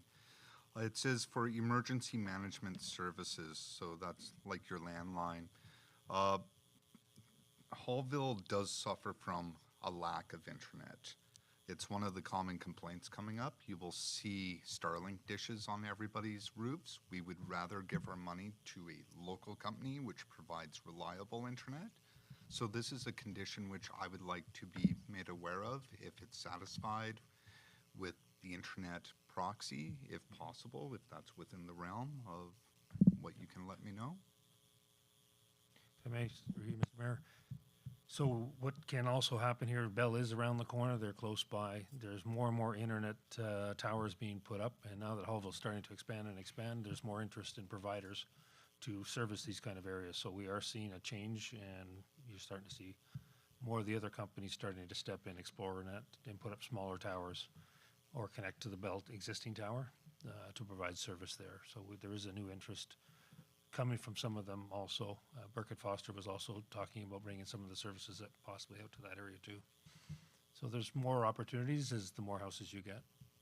No, excellent. Yeah, I'm happy to see there's more opportunities, and I would like to see them come sooner than later. Again, the only gripe in Hallville is internet, and with many young families, and we all know young people these days are glued to their devices or multiple devices at once, and they all use internet services. And yeah, a single tower or a couple of towers with blockage, that's a lot of usage put onto those little microwave antennas. So bandwidth would be degraded over time. So I would like to be just made aware of any progress here, and I would appreciate that. Thank you. Thank you, Councillor. Further questions, comments? Seeing none, all those in favor? Opposed? Seeing none, that's carried. And next, Mr. Paul, is bylaw number 2025-03, 23 Moffat Street rezoning.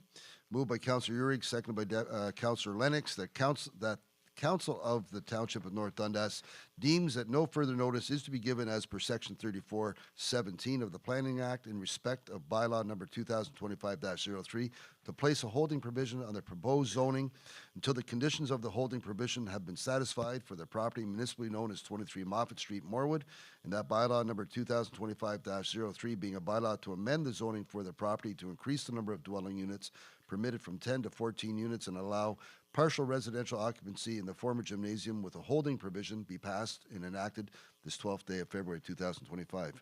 Mr. Pohl. Thank you, Mayor Fraser. So this is the follow-up on the public meeting that we had at the last council meeting. We've looked at the bylaw and revised it to put the holding in place to move it forward. We're still, and the holding would be lifted at such time that the water and sewer services or septic services are demonstrated to accommodate the 4 additional units that are being proposed on this property. With the delegated authority now, we can lift a holding in a day once this is done, and it doesn't have to come back to council for another meeting. So this is a compromise to move it forward faster. Their consultants, Collards, are working on this property to demonstrate that it has the capacity. They're working with our consultant hydrologist to make sure that we have sufficient quality and quantity of water and that the septic system can accommodate these. So they're key components to make sure it works before we give its blessing to move ahead with the permits for the 4 units. So this is a step to move it forward. There was, just as a note, why we're asking for clearance on not having a second public meeting, which council can. We can give notice and have a second public meeting, that we're putting the holding on there, and that there was an error noted in the legal description. This clause at the very first one waives that requirement to have a second public meeting, just to say that. We did talk about that at the public meeting, so this basically covers that off also for council. And the applicant and his agent are here in the audience. Thank you. Anything further? All those in favor? Opposed? Seeing none. That's carried. Moving to transportation, Mr. Cheney, bylaw number 2025-11, new entrance culvert in the Hamilton Municipal Drain, moved by Councillor Lennox, seconded by Councillor Annable, that council accept the request for minor improvement works for the installation of a new entrance culvert in the Hamilton Municipal Drain located at Lot 24, Concession 10, from stations 3 +00 to 3+40 in the former Township of Mountain. That bylaw number 2025 being a bylaw to appoint Monica Shade of Shade Group, Inc. as the drainage engineer for the Hamilton Municipal Drain Project for minor improvement works be passed and enacted this 12th day of February 2025. Mr. Cheney. Thank you, Mayor Fraser and members of council. So on January 21st of this year, a resident brought forward an inquiry about installing a new entrance culvert in the Hamilton Municipal Drain located on Lot 24, Concession 10, in the former Township of Mountain. A formal request was then received by our clerk on January 23rd of this year. As part of the Drainage Act, council must appoint an engineer whose duty will be to review the minor improvement works and the agency comments and set up a site meeting to determine project scope and projected timelines. Thank you. Questions, comments? Seeing none, all those in favor? Opposed? Seeing none, that's carried. We're going to move into recreation and culture. We have Ms. Meerberg, Mr. Cousineau, and Mr. Rob Adams from the YMCA. Discussion, the action request is concerning partnership agreement with the YMCA. Moved by Councillor Lennox, seconded by Councillor Uhrig, that council approve the attached, excuse me, that council approve the attached partnership agreement between the Corporation of the Township of North Dundas and the YMCA, and that council authorize the mayor and director of recreation and culture to execute the partnership agreement on behalf of the township. Ms. Meerberg. Oh, and welcome, Mr. Adams and Mr. Cousineau. Nice to see you up front. Ms. Meerberg. So good evening, Mr. Mayor and members of council. So I'm joined here tonight by my team member, as the mayor said, Mr. Brandon Cousineau, who's our recreation supervisor. Brandon oversees the staffing and programming of our 2 municipal pools. And also joining us is Mr. Rob Adams, who's the CEO of the YMCA of Eastern Ontario. So over the last 2 summers, our reality has been steadily losing our veteran pool staff who've been dedicated to returning to our pools for years. These individuals were very familiar with our facilities service and our expectations. Last summer, our pool staff were comprised of many new young faces, which we were very grateful for. Under the direction of our 3rd-year returning pool coordinator, Delaney Halpenny, these youth did a great job of providing lessons, public swimming, and aquatic programming to residents and guests of North Dundas. Both Brandon and I are aware that we will not have any returning staff this summer who possess the knowledge and experience required to fill the demanding role of pool coordinator. Our recreation supervisor is also taking a leave of absence this summer for a total of 7 weeks. Unfortunately, I am physically unable to take on the supervision of the pool staff and programming while meeting the demands. The other demands of my position, including the development of the Brian Telford Community Park, which is going forward this summer. So understanding that council and staff want to continue to offer the same level of service at our pools this summer, and knowing that partnership agreements between the YMCA and North Grenville, Prescott, and Brockville have been very successful, we reached out to Rob to discuss what services and support they could offer us here in North Dundas. The YMCA has agreed to a partnership agreement with the Township of North Dundas for a pilot term of 1 year. Under the agreement, the YMCA would look after managing aquatic programs. They'll hire and train and supervise our staff, and will take on all administrative duties such as registrations and payroll. The municipality will be responsible for facility maintenance and repairs that are outside of regular lifeguard duties, so just as we always have. A long-term partnership agreement can be explored after the 1st year, as well as an expansion of service opportunities like the possibility of summer camps, childcare, recreation programming, etc. The Township and YMCA may also find opportunities for collaboration on programming and infrastructure grants. And additionally, North Dundas, as North Dundas continues to grow and current staffing responsibilities increase in volume, maintaining a partnership agreement with the YMCA in the future would alleviate pool-related administrative tasks for more than 6 of our administrative staff team members.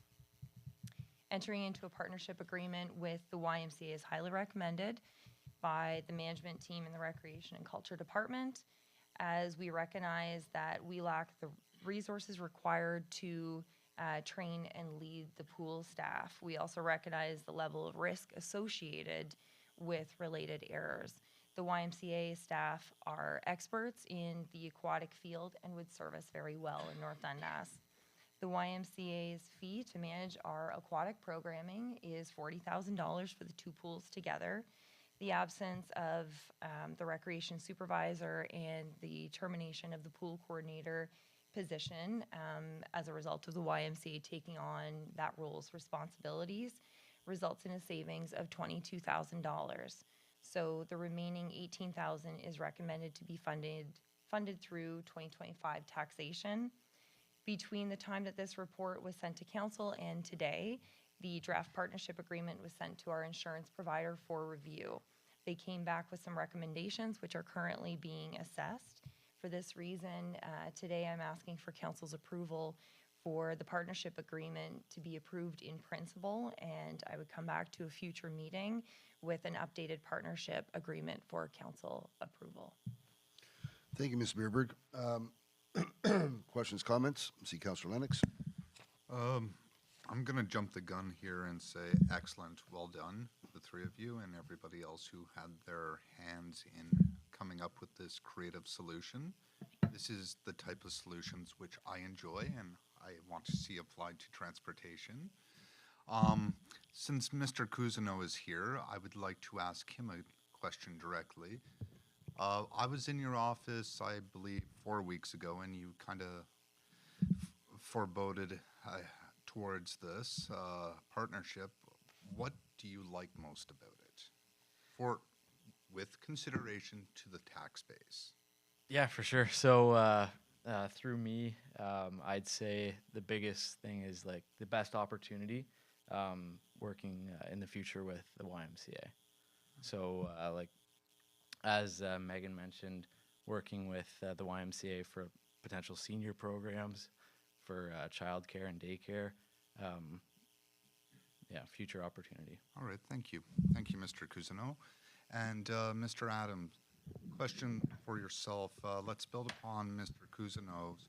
We're looking at potentially doing a one-year pilot with you, but how do you see that potentially evolving, and what services could you bring to North Dundas in the future?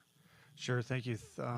Through you, Your Worship. First, I just want to thank everybody for welcoming me, and also just to acknowledge North Dundas staff and their team for the last few months of getting together and meeting. Although there's three of us here, town staff that are in charge of facilities and maintenance have also connected with our own asset management team, and there's already started a relationship there. So I just want to give kudos to the North Dundas staff team just for welcoming the YMCA.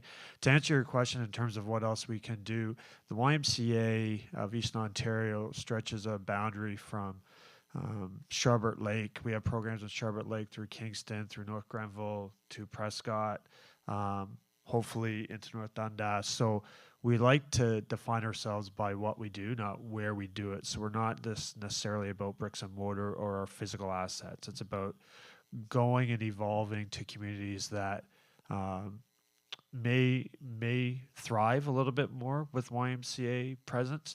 And our goal is just to complement what's already happening. It's not to take over, it's not to replace, it's not to do better than, it's purely to complement. So this first initial agreement is some low-hanging fruit that the Y is really good at and are seen as subject matter experts from an aquatic standpoint. There's only two accredited swimming lesson curriculums. It's the YMCA's and the Life Saving Societies. That's it. So for individuals that are participating in swimming lessons here, hopefully this summer, they'll be getting the same lesson that are happening in Prescott, North Granville, and Kingston, and Brockville, and Ottawa, across the country.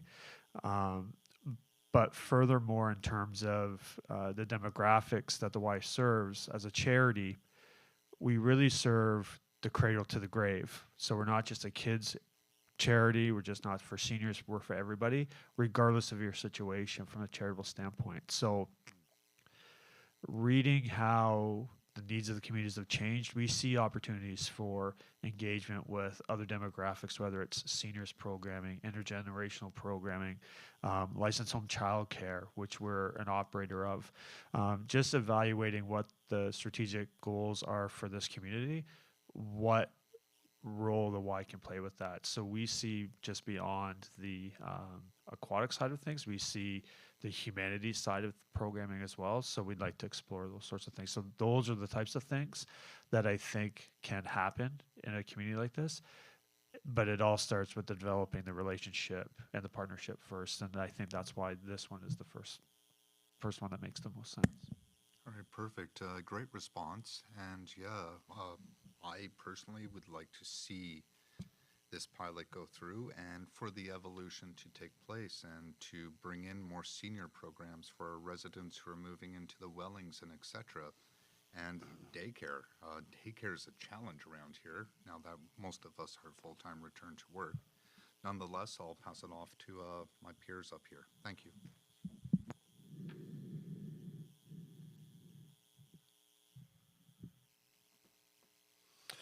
Thank you, Councillor. Further questions, comments, Councillor Uhrig? No, this is an exciting thing to see. It really is. It's an innovative solution to a problem we've had, and to no real, I would say, fault of the municipality. It's just simply the changes in, the demands of those who wish to be lifeguards, and the changes that, swept through society after we faced a global pandemic. And I think what is lost on, I think, a lot of residents, unfortunately, is that, you want our two pools operational in the spring and the summertime, and we faced situations where we weren't able to do that simply because we didn't have the staffing resources in that case. But on the flip side of that, those facilities still cost us taxpayer dollars, whether they're open or not. It still costs us dollars. So here is a solution to that issue, and ideally a correction to that issue going forward.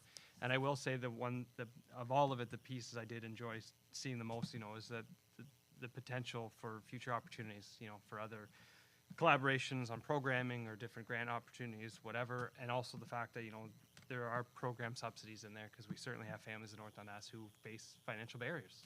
And here's an opportunity to, remove those in some cases. So, no, I'm excited by this. I do echo what Councillor Lennox said, where these are the types of, creative thinking and outside the box, and not so pigeonholed as maybe we have been in the past, to see, hey, there's other opportunities, right? So thank you for this. Thank you, Councillor. Councillor Annable? I think it's an excellent idea as well. My only question is, what will the draw area be for lifeguards? Broader than what we use now, or? Sure.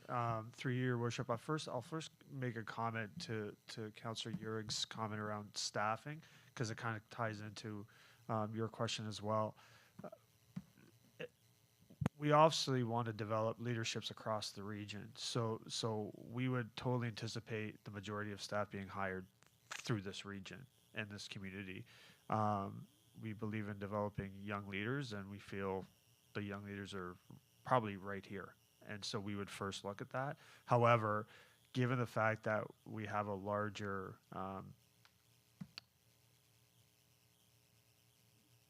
staff base of aquatics, should there be challenges with staffing, we can pull from other pools of people.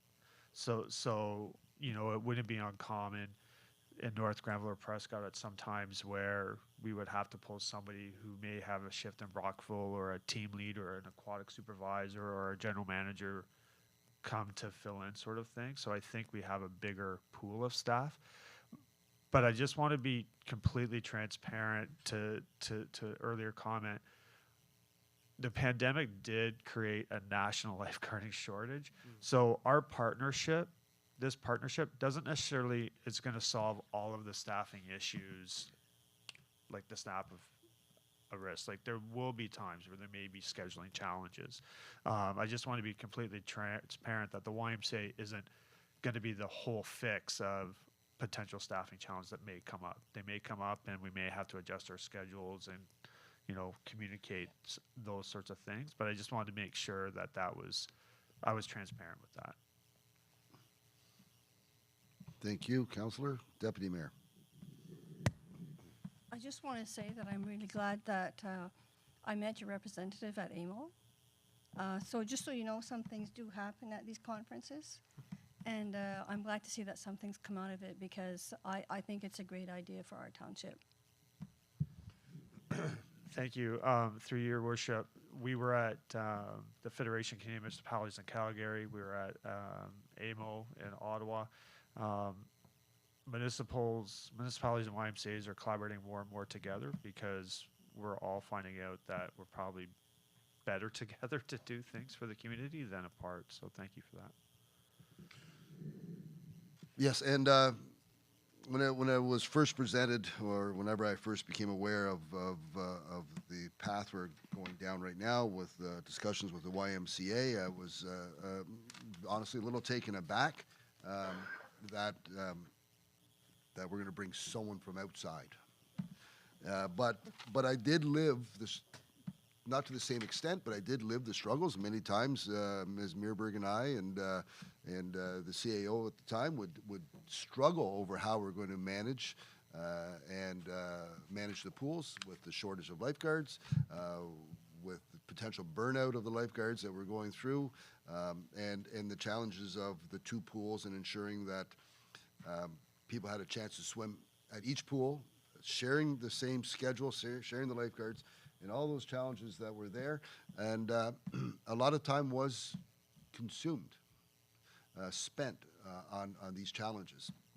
So my first reaction was short-lived whenever I reflected back on the challenges that we had lived since the pandemic and some of the things that we put in place to attract youngsters to become lifeguards, and we couldn't get any traction there. I think it goes throughout. It's not unique to us. Councillor Annable asked a question about local, and I too want local, but we've seen the challenge with local. It's just a shortage of youngsters that are taking up lifeguarding as a vocation throughout the summer. And I do understand that there will be challenges with scheduling because it's not just us that are suffering that. I look forward to it. I look forward to great success. I look forward to someone else sharing the burden of the challenge.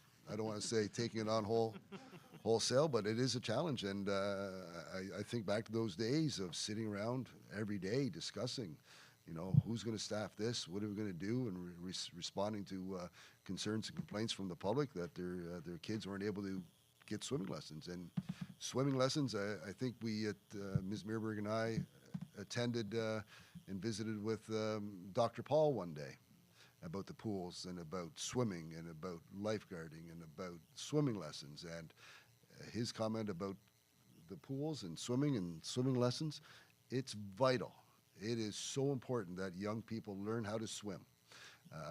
Drowning is a terrible thing, and lessons help reduce the amount of incidents, unfortunate incidents. And it's his comment about our pools was, you need to keep the pools open because kids need to learn how to swim.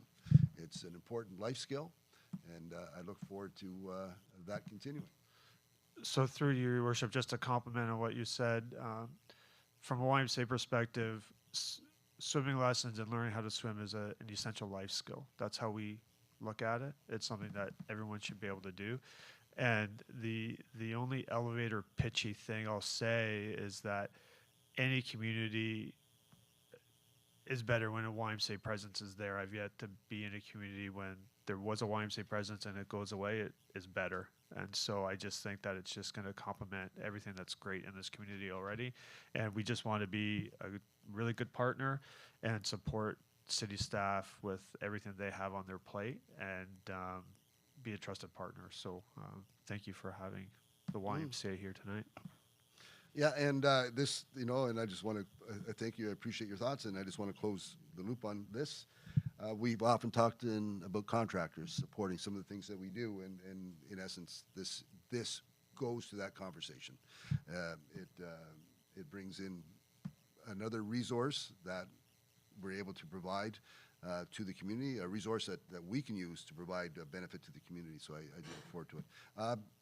I think we're going to have a challenge with the motion because, or the action request, because it's going to come back again after the insurances are all looked after. So Madam Clerk, do we have an amendment? Yes, so we need to vote on the first one and defeat it because it has changed entirely, too much for an amendment, and then a new motion, which I think. Okay, so we understand that Ms. Mearberg talked about more information coming back and formalizing it, so we're going to have to defeat that as the clerk explained. And then we'll take a break, and while we're on break, we'll get that, the revised, the amended motion, and when we come back from break, we'll speak to it. Fair? Okay. All those not in favor of the original motion? All those in favor of defeating? All those in favor of defeating, thank you. All those in favor of defeating? And opposed to defeating? Seeing none, it's defeated. We'll take a 10-minute break. You hurt my brain there for a minute. I was like, what? What are we doing?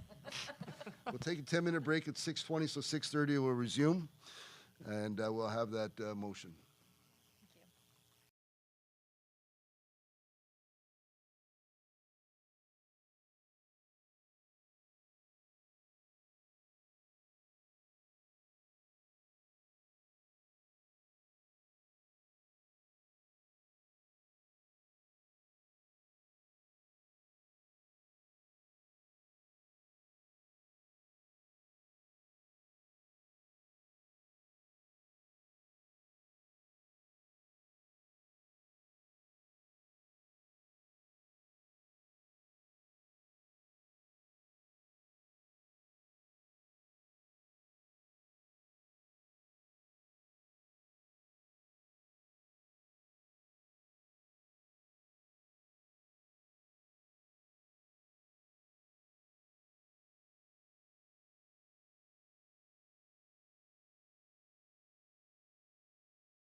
Okay, welcome back. And as promised, we have another motion to address the YMCA.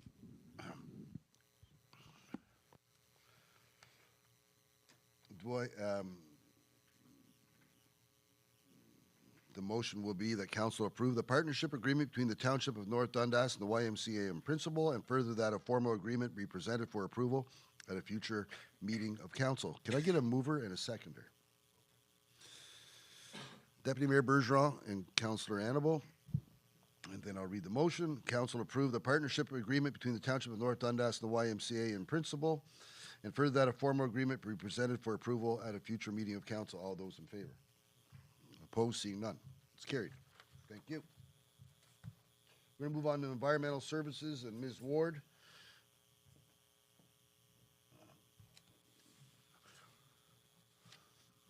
Referred to LAS Municipal Staff Committee, the Wastewater Joint Municipal Services Corporation Business Case Development, moved by Councillor Lennox, seconded by Councillor Annable, that council nominate the Director of Environmental Services, Danielle Ward, to participate in the Municipal Staff Committee being created by LAS to develop a business case for potentially creating a joint municipal services corporation for water and wastewater. Ms. Ward. Thank you, Mayor. So good evening, Mayor and Council. So the report in front of you this evening is looking at an alternative for the future for North Dundas with regards to water and wastewater. So when they talk about creating a joint municipal services corporation, they're ideally looking at taking water and wastewater outside of the municipality and holding it as a utility.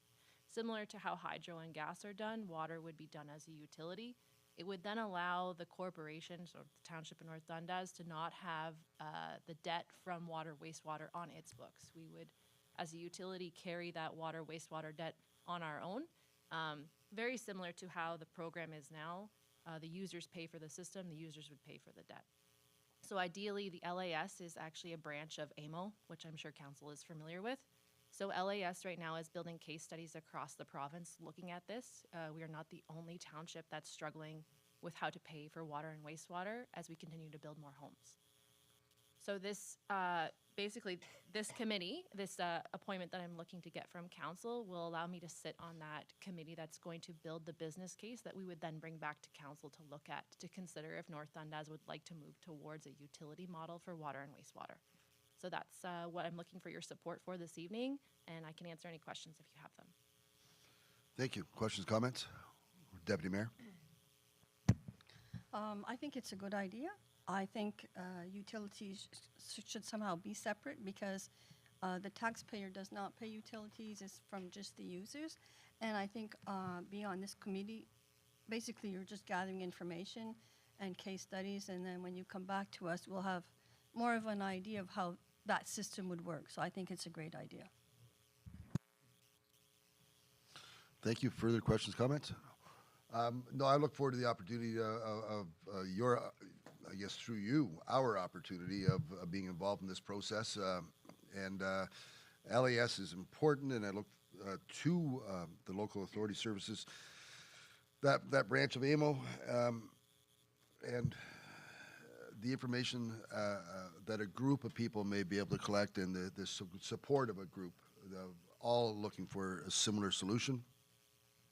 As soon as this came out, I know Ms. Ward and I were eagerly trying to get the information fired off to make sure that our township was included in this through Ms. Ward.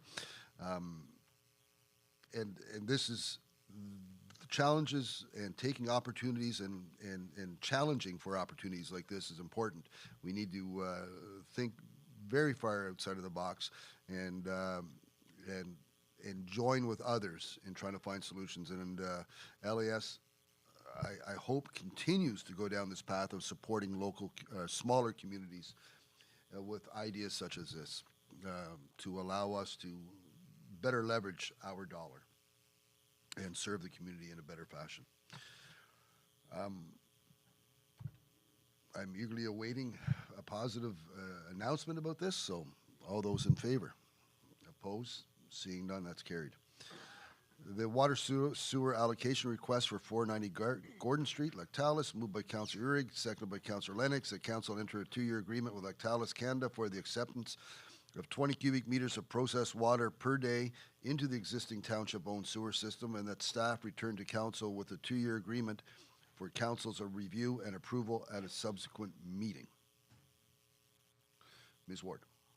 Thank you, Mayor. So in front of council this evening is a request from Lactalis looking for an additional 20 cubic meters per day to be discharged into our sanitary system.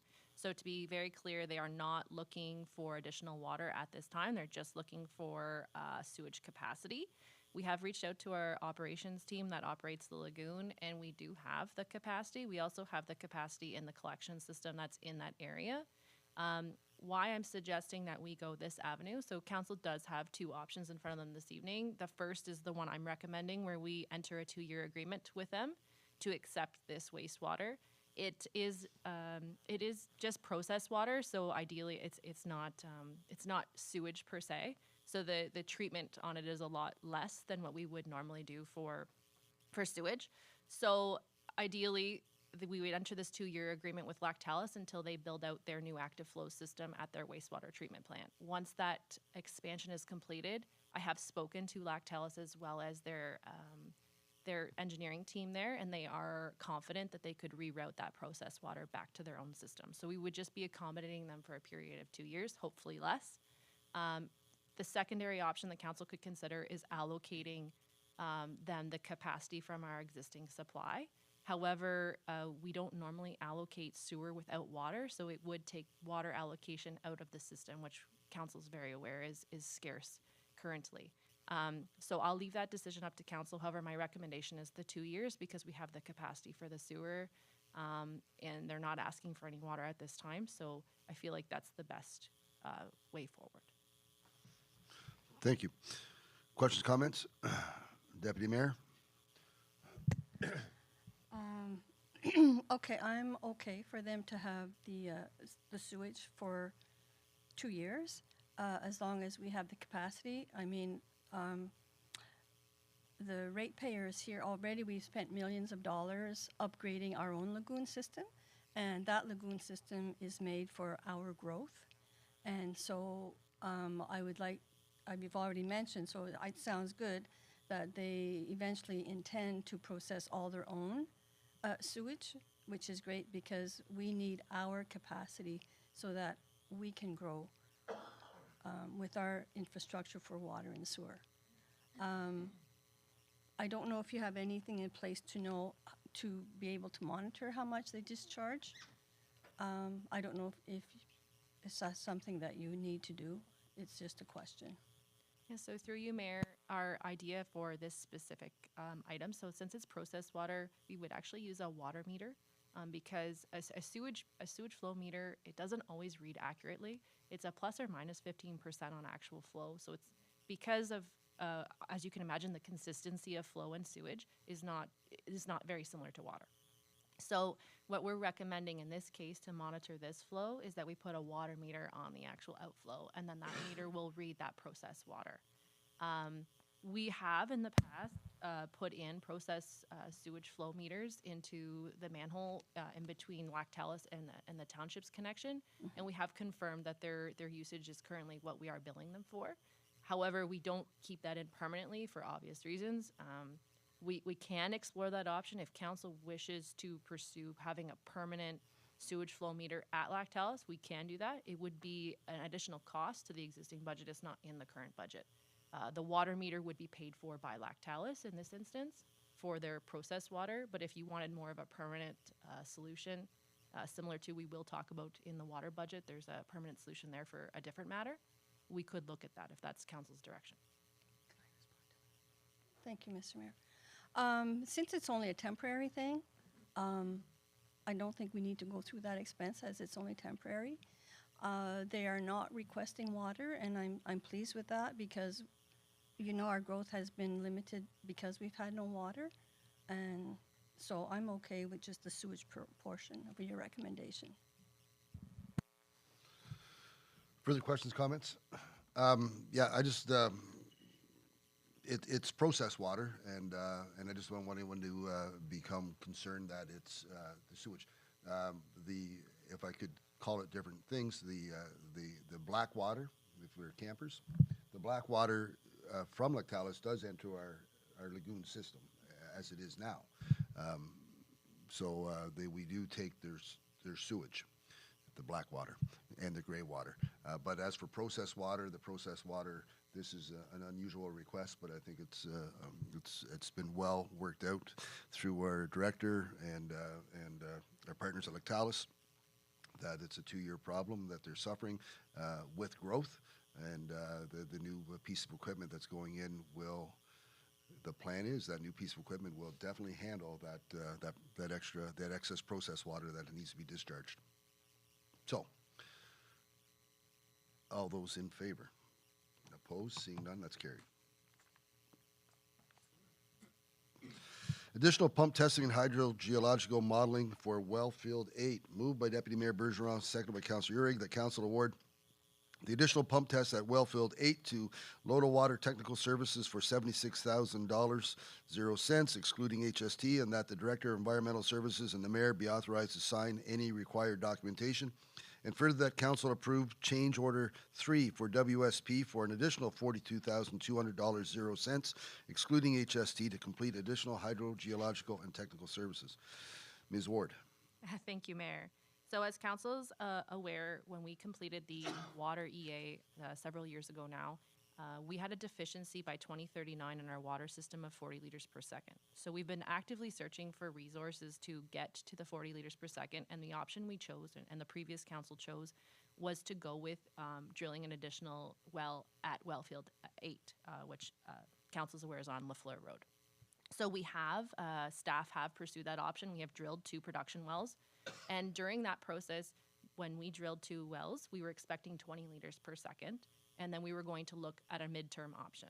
However, when we drilled well 8A, we experienced a surplus in production that we were not expecting. So this is good news, because well 8A is producing 40 liters per second, which means we could, with Wellfield 8, meet our requirement for the next 30 years.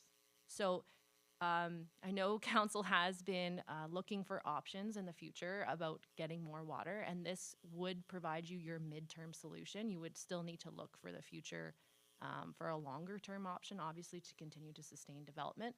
However, what I'm requesting this evening is that we do some additional testing on well 8A to ensure that as we pump 40 liters per second, it does not negatively impact the other wells at Wellfield 7, nor will it impact the aquifer that well 8A is tapped into. The reason for this is if we drill additional wells there and we also pull 40 liters per second, there will have to be significant upgrades to the transmission line that runs from Thompson Road into Winchester. So I want to make sure that those wells, 1, produce that much, and 2, don't draw down from each other before we make the expense of upgrading a transmission line. So if those wells perform well, hoping to have some results if council moves forward in April, I would bring that news back to council and we could decide on how we would like to move forward with financing or looking at payment for upgrading the transmission line. And once all of that work is done, you will have the 40 liters per second in the system, which is 3,456 cubic meters in addition to what we currently have. So that's quite a few units. If you recall, 1 unit of water is 2 cubic meters a day. So that's going to offer quite a bit of capacity in our system. So it's a short-term solution we had in mind, but now might provide you midterm to long-term options. Fantastic news. And thank you for all your hard work on that. Council, questions, comments? Deputy Mayor. I don't know, I must be on a roll. This is a positive now, Deputy Mayor. Pardon? This is a positive. I know, this is great news. And so, you know, I have no objections to spending this amount of money to confirm the news that you have, because this would greatly help us in our community. So it's great news. Thank you for that. Yeah, no, I'm not sure where I want to enter into this discussion or the conversation, because this somewhat piggybacks, not the 76,000, not the 42,000, but the much larger cost of infrastructure to transport that extra water. And maybe I'll wait for council comments and concerns, and we'll have a back and forth about the delegations that we attended, 3 of us attended, and we'll discuss that, and I trust people will find that very interesting. So saying that, all those in favor? Opposed, seeing none, that's carried.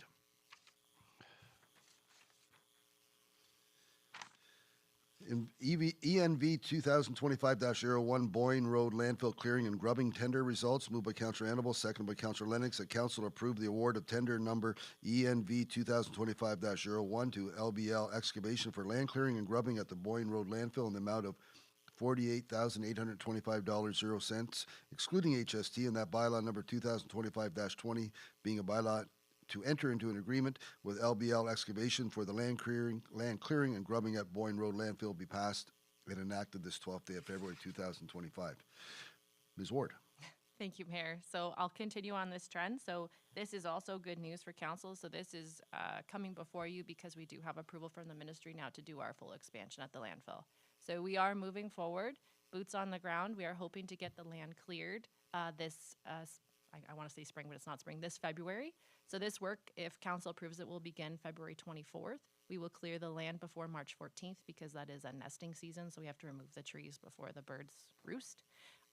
Once that work is done, we can move forward with our stormwater management, so all of our drainage features that will have to go in before we expand the base, which will be a sand base, which will come back to council in a future year.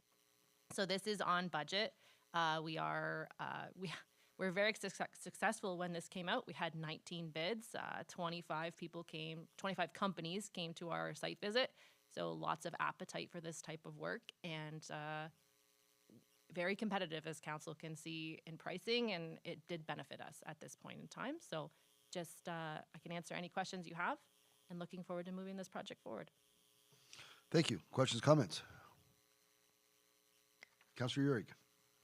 I think it's only really a comment and not necessarily do you have an answer, but I'm just looking through that list of pricing. How is that so, like one so on this end and the other so like there's such a variance? So through you, Mayor, in my experience, this is pretty common, where you'll see there's a pocket of high bidders, there's a pocket of middle, and then there were some that always bid really low. Right. I can't speak to why they bid that way. However, they do have to sign a contract and they're obligated to do the work. Right. In that contract, if they cannot do the work or we don't find their work to be satisfactory, we can move on to the next lowest bidder. So we would do that in this case. Perfect. Thank you. Seeing that there's nothing else, all those in favor? Opposed? Seeing none, that's carried. And finally, Ms. Ward, Water and Sewer Budget 2025, moved by Councillor Lennox, second by Councillor Annable, that bylaw number 2025-19 being a bylaw to adopt the 2025 Water and Sewer budgeted revenues and expenditures be passed and enacted this 12th day of February 2025. Ms. Ward. Thank you, Mayor. So I'm just going to move to the presentation. Maybe if, Emily, if you could get me there. Just so that council can kind of, I'll give you the highlights, the Cliff Notes version here.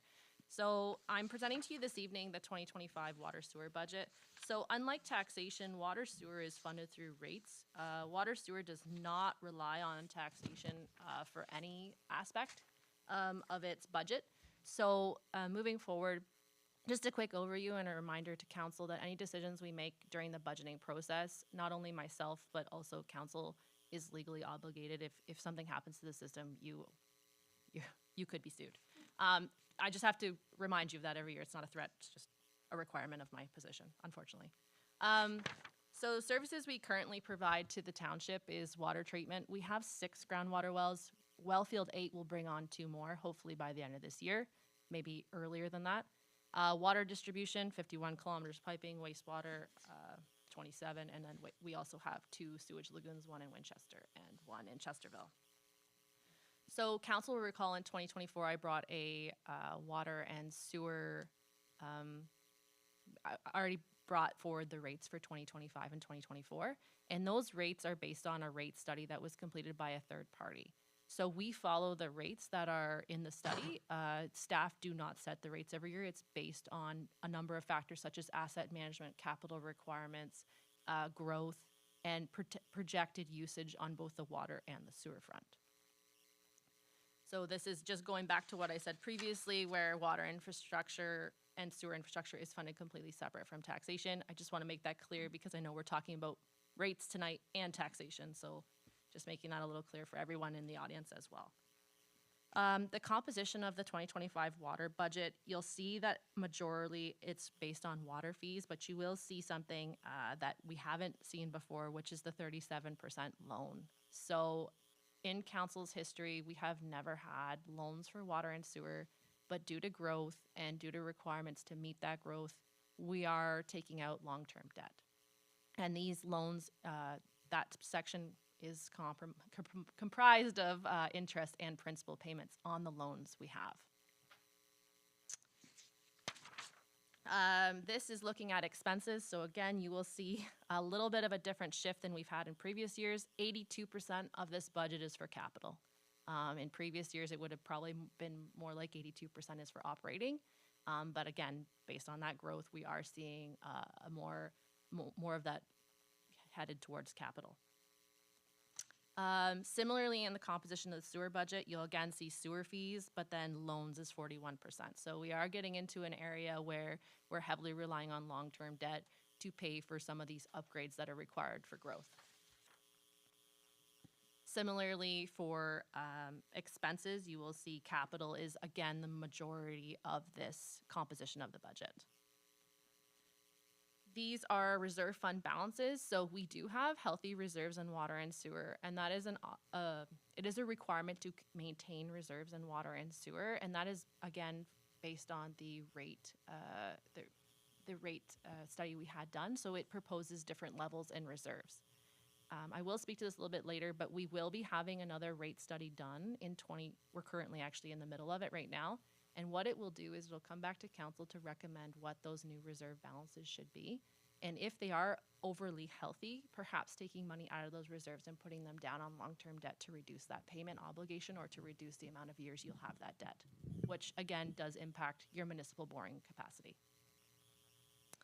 So looking at water, these are just high-level operational highlights. And while I'm on this topic, I do want to just highlight very quickly that I am very grateful to all the people that are on my water and wastewater team.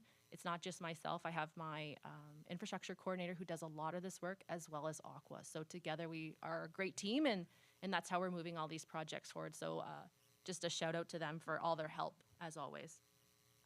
So as I already said, we have interest payments coming out of water for the new well and the Chesterville Reservoir, which was successfully built. I believe council was at the ribbon cutting ceremony for that. And Chesterville has had, since the implementation, 0 brown water complaints. So I would call it a success for now. We have done some sampling after it has come online, and we have seen significant reduction in iron and manganese. So that is exactly how it's functioned and exactly the purpose of that. So you'll see also we are transferring money to the capital levy, and that capital levy is funded through new connections. So that's what we anticipate the growth to be in Winchester and in Chesterville this year. And then there's a list of just major maintenance items that we see pretty commonly every year. Some minor capital highlights in water is, we're getting a new magnetic flow meter in Chesterville, the installation of the filter tanks in Chesterville at the reservoir, so that's an upgrade. Outpost panel replacements, so that's so we can communicate with the well to tell it to turn on and off. And then the replacement of high lift pump at the reservoir.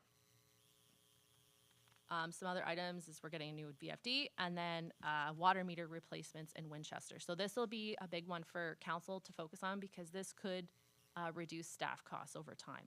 So if we go to 150 electronic read meters, which means we just drive around with an antenna and we collect the data, that means that someone isn't required to go into a bunch of houses to collect that for us. So that is also included in this budget. Here's a picture of council's and the township's 2 new production wells. So this is actually the drilling equipment that drilled the 2 new wells. Again, estimated completion date is the end of 2025. And as I already spoke to council, we are looking at potentially drilling even more there. So good news for that. This project is also funded through the ICIP fund. which is great. It's a project we have with the federal and provincial governments. So the total bill at the bottom is not the total cost to the ratepayer, it's just the total cost for the year. This is just, again, what I already talked about for water meter replacements. And then this might be of interest to council. So this is a capital project that we're undertaking this year to kind of ensure some securities in our water system. So we've had some major concerns over the years about brown water and changes in flow. And we are doing a little bit of investigative work to make sure that that brown water isn't because flow is increasing and then drastically decreasing in a period of time. So what we're doing is we are going to put a flow meter in Lactalis. And what it is going to do is monitor the flow going into Lactalis from our system. That flow meter will also allow us to restrict, should council choose to do so, the amount of water that Lactalis can draw from our system at any time. It would be a consistent flow that could not fluctuate. So this is in the capital budget, but it will come back to council for a bigger discussion on what implications that has, as well as some comments from Lactalis should we choose to move forward in that direction. So sewage, again, some of the high-level things that are going on are the Sagar system continues to be constructed. It actually is constructed and it's now in operation. We're going to do spring discharge in March, and that'll be the first time we're doing commissioning on that system. So we look forward to seeing how it performs, and then we continue to monitor it for a year as required. And that's the biggest component there. And then just to recap, so this is water and sewer rates. So the water and sewer user, anyone who pays a water sewer bill, is looking at an 8.67% increase overall this year to their bill. So council will see the total annual bill increase will be at $64.24 for the year. And that's it from me. I know I went through things quickly there, but if anybody has any questions or comments, I can answer them. Thank you. Questions, comments? Deputy Mayor. When I see, even with the increase for $804.60 for water and sewer, to me that's extremely reasonable, because anyone in a rural area that has to drill a well and put in a septic bed and tile bed already, I think septic beds are going for $35,000 or so, and I don't even know what the amount is to drill a well anymore. So for a family getting water and sewer for $804.06 a year, I think that's a deal. Thank you. Anything further? Councillor Lennox? You mentioned this earlier about yourself and your team compiling everything, and thank you for putting together a cohesive package here. Again, $64 on top of a bill isn't all that much for the service they're getting. I agree with Deputy Mayor, like if you times that by the lifespan of your septic bed or et cetera, you're getting a good deal. Other than that, yeah, I'm hoping well 8A proves fruitful and becomes a good well. Thank you, Councillor. If there's nothing further, all those in favor? Opposed? Seeing none, that's carried. Thank you, Ms. Ward. Fire, Chief Raystrick. Bylaw number 2025-21, Fire Services Remuneration, moved by Deputy Mayor Bergeron, second by Councillor Uhrig, that bylaw number 2025-21, being a bylaw for fire service remuneration, be passed and enacted this 12th day of February 2025. Chief. Finance. Thank you, Ms. Mayor.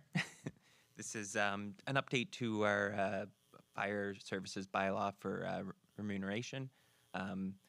Essentially, it was brought back because the schedule needs to be updated to include the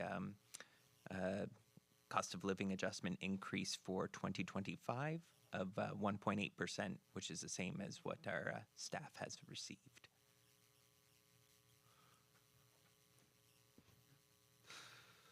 Thank you, Mr. Stanley. Questions, comments? Councillor Lennox. This is what, third year up here and hearing the same report, because typically fire follows staff. In future reports or to save time, could we just whatever staff gets for their yearly CPI, fire gets as well.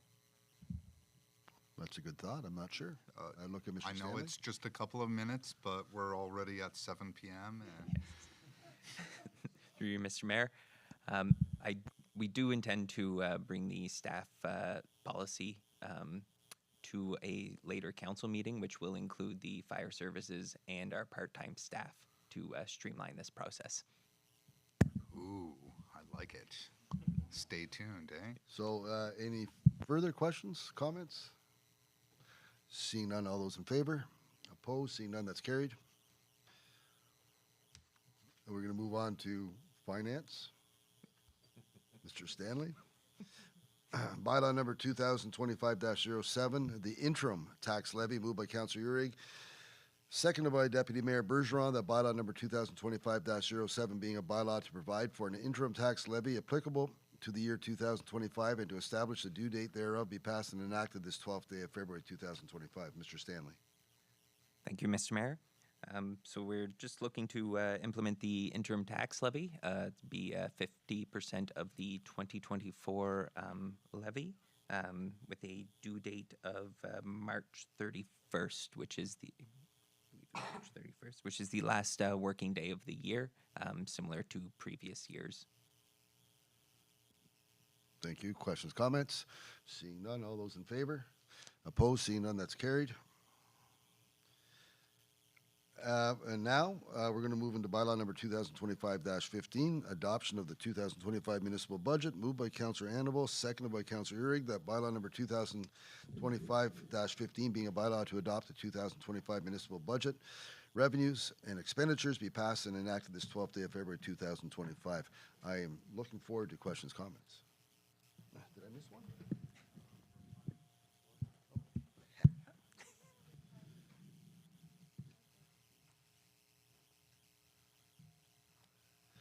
Yeah, part-time employees, thank you, Madam Deputy Mayor.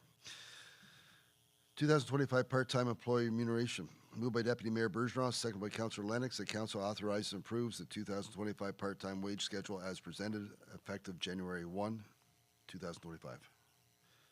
Mr. Stanley. Thank you, Mr. Mayor. So we've, again, similar to the fire services, we every year update the part-time hourly wages.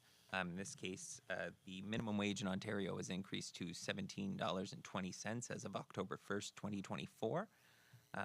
Some of our positions had fallen below that rate, so for the remainder of 2024, and they were paid at the new Ontario minimum wage. And the Excuse me, Mr. Stanley. Yep. They have to remain open. I'm sorry, go ahead. No, that's fine.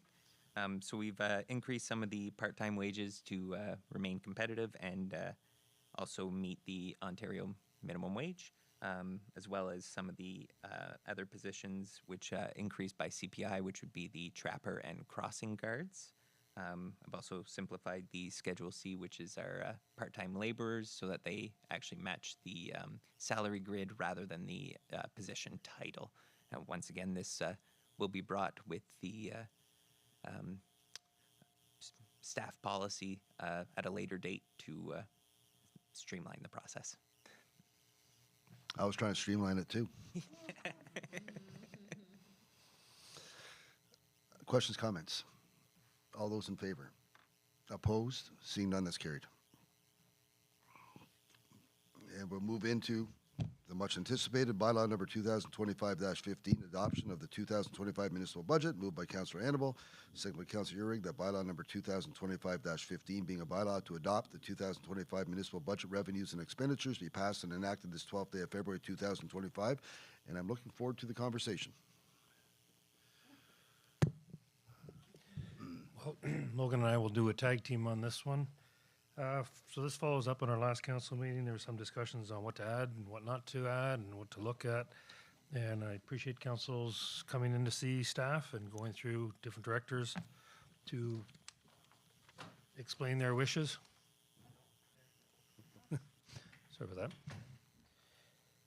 Just to explain some of their wishes and to get to some of the priorities that you have as a council So what we've done is kind of, We must wait. so Lachlan came forward and he put together this little table to help streamline some of the discussions. I'll go through some of them. Some require more discussion from council. Some are just points that came forward. So based on the last meeting in December, we added the Habitat for Humanity. We added the double doors for the Joel Steele Arena at 18,000. And we did remove the new fence for Hallville Park. That won't be necessary until the subdivision goes ahead. So that's being moved to the 2026 budget for a net increase of $18,000. Then there's also adjustments that were made to the administrative sections. Canada Day celebrations, there's an adjustment of 8,000 added, 7,000 for the fire alarm systems, banquet, $500, and these are all better information. Fire bunker gear certification, it was added 3,000 for that. We did receive a better price on the fire dispatch, so there's a $1,000 save there. The next one's a key one, was the fire chief bumped up from a 50% salary or 50% rate to 75% as of March 31st. And that was coming out of the recreation master plan that we had completed. That recommended that it go to 100%. So what we've done is done a gradual progression from 50% to 75% for this budget, and to be considered later at another budget. That's up to council. If you'd like to start slower or faster, depending on what your wishes are. We just wanted to bring this into the discussion that came out of the master plan. When the first budget was not including that, we didn't have that recommendation yet out of the master plan. So this is a subsequent consideration for council. Fire staff communications, there's an adjustment of 33,000 for better information received on that. Cost of recycling 3 facilities, 9,000. That's a new requirement. And a floor scrubber was added for the recreation, and it's a $6,000 cost there. Salaries, that goes back to the earlier discussion of the cost of living being at 1.8. We had considered a higher number. That's the difference. So there's a savings there in the overall staff of down $30,000. And a pool coordinator is not required anymore if we have this contract with the YMCA. So there's a $17,000 savings there. So total adjustments is $15,750. The other ones that came out of the January 15th council meeting was South Nation trees. I have a proposal coming forward later, subsequent to this presentation with regard to trees that can come out of there. That was a $500 request from South Nation that could be addressed with that. And also we added for the Christmas garden party market of 1,000 for community well-being. So the net impact was an increase to the overall levy requirement. I'll maybe leave it at that, and then we'll start going through some of the other items, just in case there's anything that specifically stood out on council on that list, and we'll have other inputs from that. Yeah, so I think we'll start out with this list, and I think there's some discussion to be had. You're proposing the 75%, and I know there's different thoughts on the 75% for compensation to the fire chief. I look for someone to lead it off. Okay, Councillor Lennox. Yeah, I've had quite a few discussions with my peers up here, not all of them, but some of them. And then tonight came down to, would you take the full time if council gave it to you? And I think the chief would. In fire service, it's about getting things done quickly, getting to the scene quickly. I do like the idea of ramping up full time. However, I do see the need of full time where our other neighboring municipalities already have a full-time chief. Chief Raystrick, one of the neat ideas he brought up was using his personal vehicle to attend investigations and everything else just to save the taxpayer money. I don't think that Chief Raystrick would take us if he was bumped up to full-time. So I'm going to look at my other counselors and ask that you support this, and let's keep moving forward with our fire services and any other service such as roads which need to be readily addressed. Thank you for your comments. Councillor Urick? Yeah, when it comes to the fire chief, I would agree with that. 100% makes so much more sense. I mean, spend a bit of time in the corner we've given him over here, and there's a wealth of work to be done.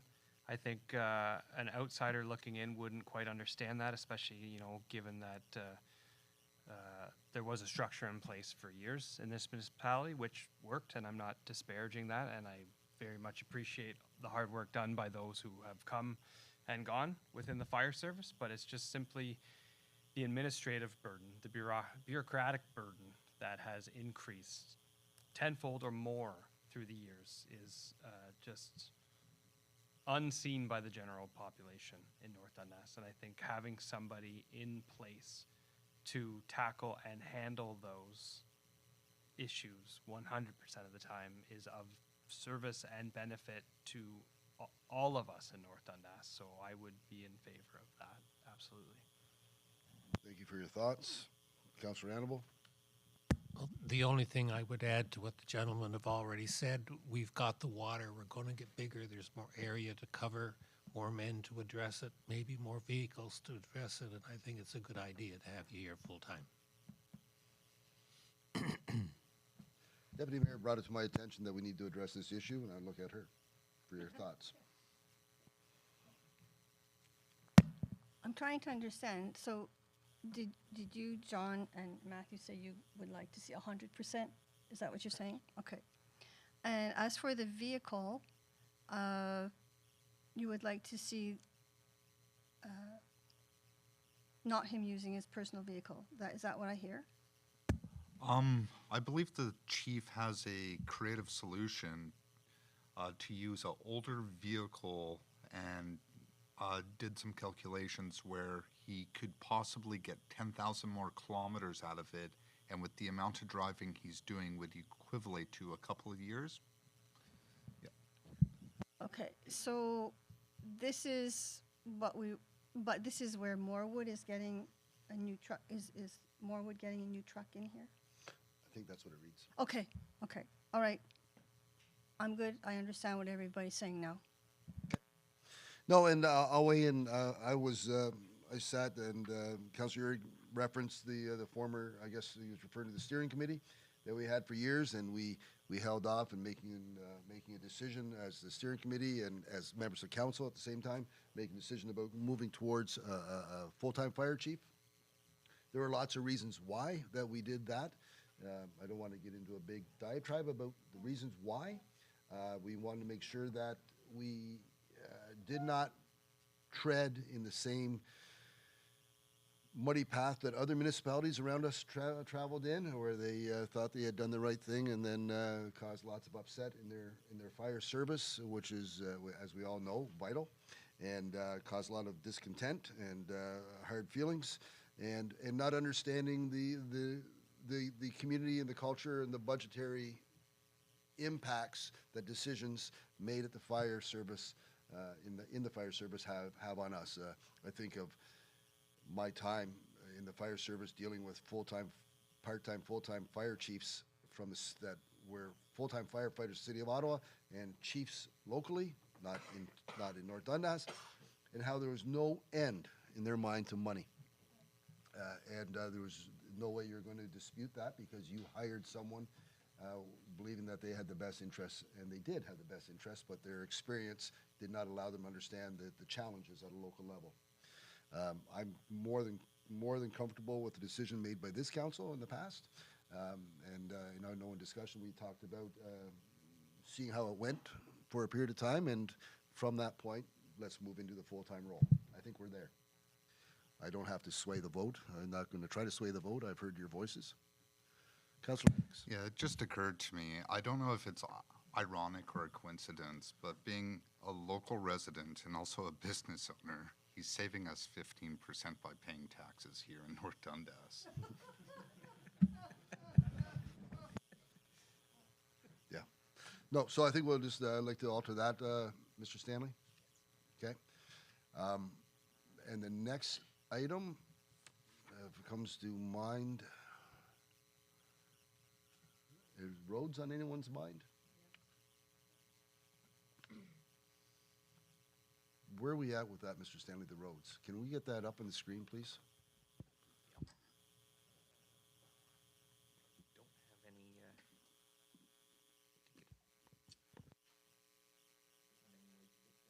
No? green at the moment. If you could speak to it then? Do you have the information in front of you?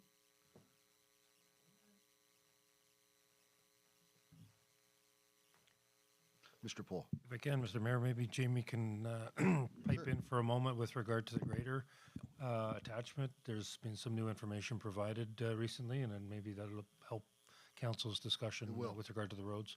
Thank you, Mr. Cheney, the grader attachment. Thank you, Mayor Fraser and members of council. So, whenever staff originally did the budget for the transportation department, we did have in a roller for the back of the grader. It was a grader attachment, and at that time, prices that we had were right around the $55,000 that we had budgeted in the 2025 budget. However, due to finances, the finance department had pulled that back out of budget, but left it there so that council could see that that was a piece of equipment that we were looking at to purchase in the transportation department. Since then, there's been some new information. There is another dealer, I guess you could call them, that do handle and build grader attachments, rollers for the back. And that attachment rate now runs roughly around $30,000. So with us spending $10,000 to $15,000 a year on a roller, the grader attachment in the third year would be free, basically. And I've spoke to some other municipalities throughout Ontario that have these attachments and have 3 or 4 of them because they have a lot of gravel roads. And basically, they're telling me they're maintenance free. There's 2 bearings. There's a bearing on either side. As long as you put grease on it, they've had them for 20 years and haven't had to replace anything on them. So that's something that, talking with Mr. Stanley this week, that we wanted to make council aware of that part, that we've found a different person that does supply them, and it's quite almost half the price of what we originally had budgeted. If I may, Mayor Fraser, I've got some other information too that was asked of me from council last meeting that we had, or the last budget meeting we had in December, that I've got some answers to, that if I could continue on that, it has to do with some other stuff as well. So in May of 2024, our 1996 Champion grader broke down, and we were forced to lease a grader for approximately 3 months to maintain our gravel roads, as well as our maintenance gravel. Due to the unavailability of parts, it took 5 months to repair. In March of 2025, we are planning to declare it surplus and rent one every spring for gravel season. We have a few options, or council has a few options to look at. We can do it internally, where we lease a grader for 3 months and have one of our qualified operators operate it. In the transportation department 2025 budget, $30,000 was added to lease a grader from April 15th to July 15th of this year, a 3-month commitment at $10,000 a month. Depending on weather, this could be shortened. We're always weather dependent. We may be longer, we may be shorter, and hopefully we're shorter. The company we leased the grader from last year was willing to work with us on this machine, meaning that if we only needed it for 2.5 months, they would only charge us for 2.5 months.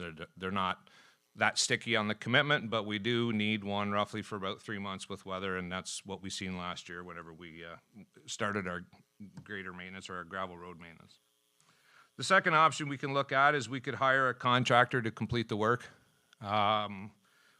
We did reach out to one company, and they told us that they would supply us with the grader and operator for a minimum of 40 hours a week for $170 an hour. $170 an hour, which would equate to $27,200 per month. However, they require us to guarantee them 3 months of work, as they might not be able to be there whenever we needed them. For example, if the rain came for a couple of days and the roads were too wet to grade, they would send their operator and their grader to another job, and we may not get them back until they're done that job. It could be a week, could be 2 weeks, could be a month before we get them. So if we don't offer a guarantee, they don't offer a guarantee for us. The second company we reached out to are in the leasing business. They would lease us a grader for $15,000 a month, $5,000 more than the company that we used last year. And the third company was not interested in it at all, as they just use their grader for their own projects. They don't want to be bothered going outside of their own company. So that's the second option. The third option, staff can look into tendering the graders for the springtime should council want to go that direction. We can throw a tender out. We can say, you know, in the tender, we want the roads in Township of North Dundas graded.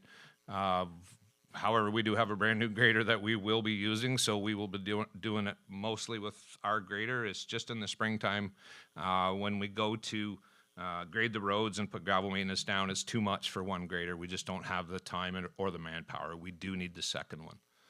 Our new grader, a lot faster, a lot quicker, no breakdowns. We can get around roads great in the summer, great in the fall. We can handle everything with just one grader in the fall. It's the springtime. So with those three options that are before council, my recommendation is option one, to lease a grader. As we lease it, yes, I know that it sits in the yard sometimes on the days that we can't use it. However, we are 100% maintenance free from that grader. Anything happens, we call the company, they send a mechanic, they fix it. All we have to supply is an operator and the fuel for it. It's unfortunate, but in this day and age, if we don't make guarantees with somebody, unless we tender it, they're not going to sit around and wait for us to be ready to grade roads. So that's for council. That's something to consider whenever we're doing when we're talking about the budget for 2025.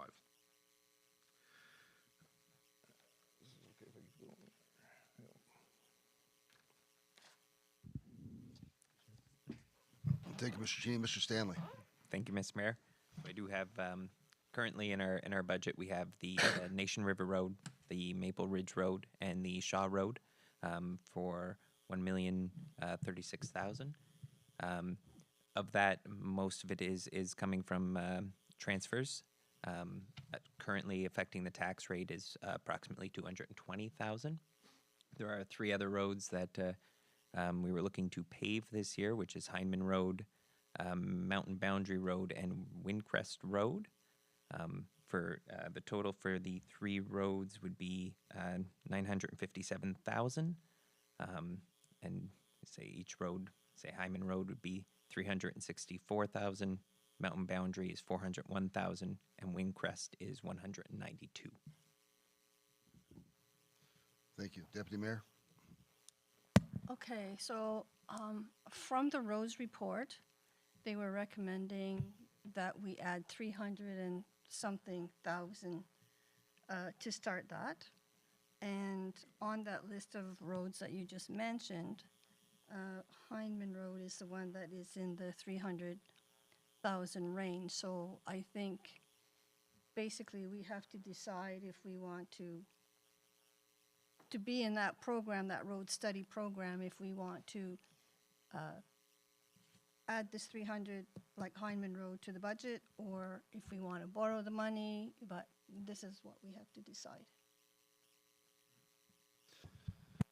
Yes, this is the challenge I was alluding to, is at the addition of Hyman Road and how that affects the budget number, Mr. Stanley, if that was to be added.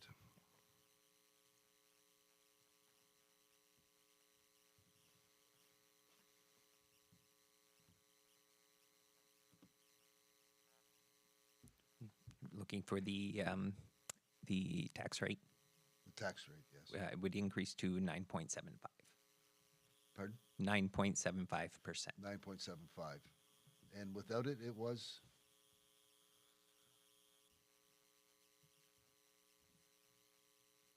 $7.99%. There you go, ladies and gentlemen. Deputy Mayor.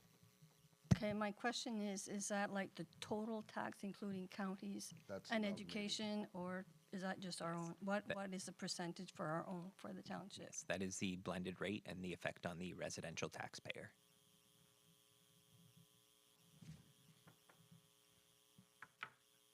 You didn't, Pardon? sorry, you didn't tell me what that would be the rate for the township. Oh, the full rate? Mhm. The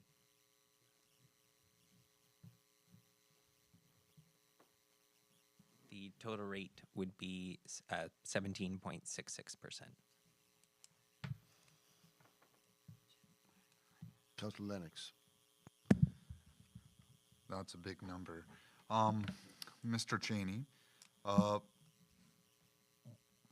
what would the price disparity be between leasing and tendering? Do you know, or is that something you would have to go out and seek with regards to grading for the spring? Through you, Mayor Fraser, to Councillor Lennox, that would be something that we'd have to put a tender out and see what kind of prices come back on that. I'm just going by, calling a company up and say, hey, we need your grader, do you have one available, and how much would you charge us? And I already know the 10,000 a month, that was a deal that not a deal, but the prices I got from the company that we leased from last year. They guaranteed us the same prices they charged us last year for this year. All right. Thank you. The big topic is the 1766. As Ben DeHaan said, and as we kind of all nodded our heads to, do we bite the bullet and take care of our roads and our infrastructure, or do we get by with few band-aid fixes and hope that nothing breaks in the meantime, which requires additional financing? For the 300,000 over, would there even be a possibility to finance that and recuperate elsewhere? We could certainly look at financing options for these roads. We do have capacity in our debt at the moment. All right. Yeah, it's just when we saw the presentation earlier today, obviously was saying you got to get ahead of this or you're going to fall further behind. Same with on December 12th, I believe, or 18th, had pretty much the same lecture from staff here that we really have to take care of the roads, and I think this might just be a tough bullet. I just wanted to make sure that we have a good understanding. I think back to last year when we talked about this, and I talked to there's a gentleman here at that time that was quizzing about the tax rate, and I was throwing numbers around what the lower tier levy, the municipal levy, and I was tossing around what the education levy was and what the county's levy was. And the fellow said, I just need to know what my tax bill is affected by, what my bill is affected by. And I know 17's a big number, but Mr. Stanley said it was, and I'm not suggesting 9's not a big number. 9's a huge number. But that's what if we were going to have a conversation in line at Foodland or at the drugstore, what the hit is to the, I hate saying mythical, but that's the term we use, and I think I might have been part of that, using that term, what the mythical homeowner is affected by at that new number. Yep. So the mythical taxpayer at say if they're evaluated at 220,000, the monthly tax burden for residential would be $22.12 additional. So for your annual would be your $1,300 is your residential tax. Yeah, so your year-over-year change would be $265.41. $265.40 more than last year. That's correct. I think that's the number we need to, because it's been said to me by other people I work with, numbers are a funny thing, but whenever you talk dollars, that really drills it down. I just want to be very, I see your hand. I want to be very comfortable with the idea that it's, what was the yearly increase? To go to the 9, not the increase to go to 9, but what is the change from 2024 budget to 2025 budget by going to 9? At the mythical, $200 and some dollars? Yeah, that's per yeah. year. Yep, $265.41. Can you do that by the month? That'd be $22.12. Or yeah, $22.12. Okay, Deputy Mayor. Okay, so you have an assessment value of $220,000. for a home, is that the average assessment for North Dundas? Because that sounds awfully low. So this is the assessment we typically use for our mythical taxpayer. So it would be quite close to the average, since MPAC hasn't been updating their rates. The average? It is yeah. So the average value based on MPAC is actually quite low across the province at the moment. Just for the deputy mayors, we haven't had MPAC assessment at our house, neither you or No, yours. no, no. And whenever those numbers float around, what the assessed value is, it's starkly different than what the real estate value is. So there's that discrepancy there. You know, the real estate value, someone might see their house as being $500,000, and I know for a fact that it's not that. It hasn't been reassessed in the short period of time. We're waiting on that reassessment from MPAC, which isn't going to take place in the near future. So to the $220,000, if your house is worth double that, then it's a $520 increase if your house is worth double that.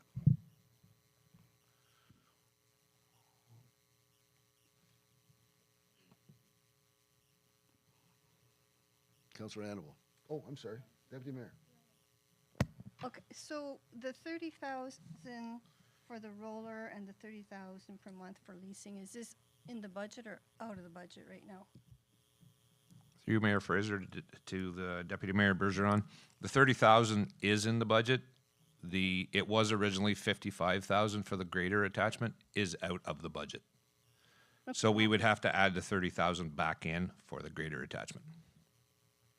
So This it's would not be currently in above- the budget then? So this would be above what we're talking now, another 30,000. Correct, I believe so, Mr. Stanley? I believe it was taken out and is not in the final number. So we're talking the 30,000 for the roller or the 30,000 for the leasing? The 30,000 for the leasing is in the budget. Okay, 30,000 for the greater attachment is not currently in the budget. thank you. Do we need a number for if the 30 is added in? Sure. You can ask Okay. for a number. If you add that 30 in, what does it come to? The rate would be 9.90.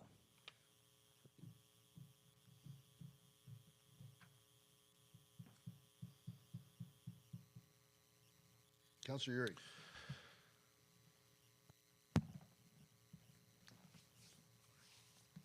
So, I mean, my family would be burdened by this just as much as anybody else's would be, right? We all can accept that fact. I think, though, we've gotten to the point where we have to get beyond mediocrity. We can't afford, quite literally, can't afford to just maintain status quo anymore because we can't even afford the status quo as it's coming to be evidently present, right? If we as elected officials have the stomach for, let's say, 9.90, if we do add that last 30 in, I would say we need to ensure that we are damn sure that the things we have targeted get done and that there's no excuses beyond we have torrential rain all summer and can't do road work or something astronomical like that. If we're going to go down the route of the number like this, we need, to your examples of standing in line at Foodland and getting hounded about, you know, we spent this or spent that, at least all of us can collectively stand there and confidently say, but look at what we're doing. This is the reality with which we find ourselves in now. We have,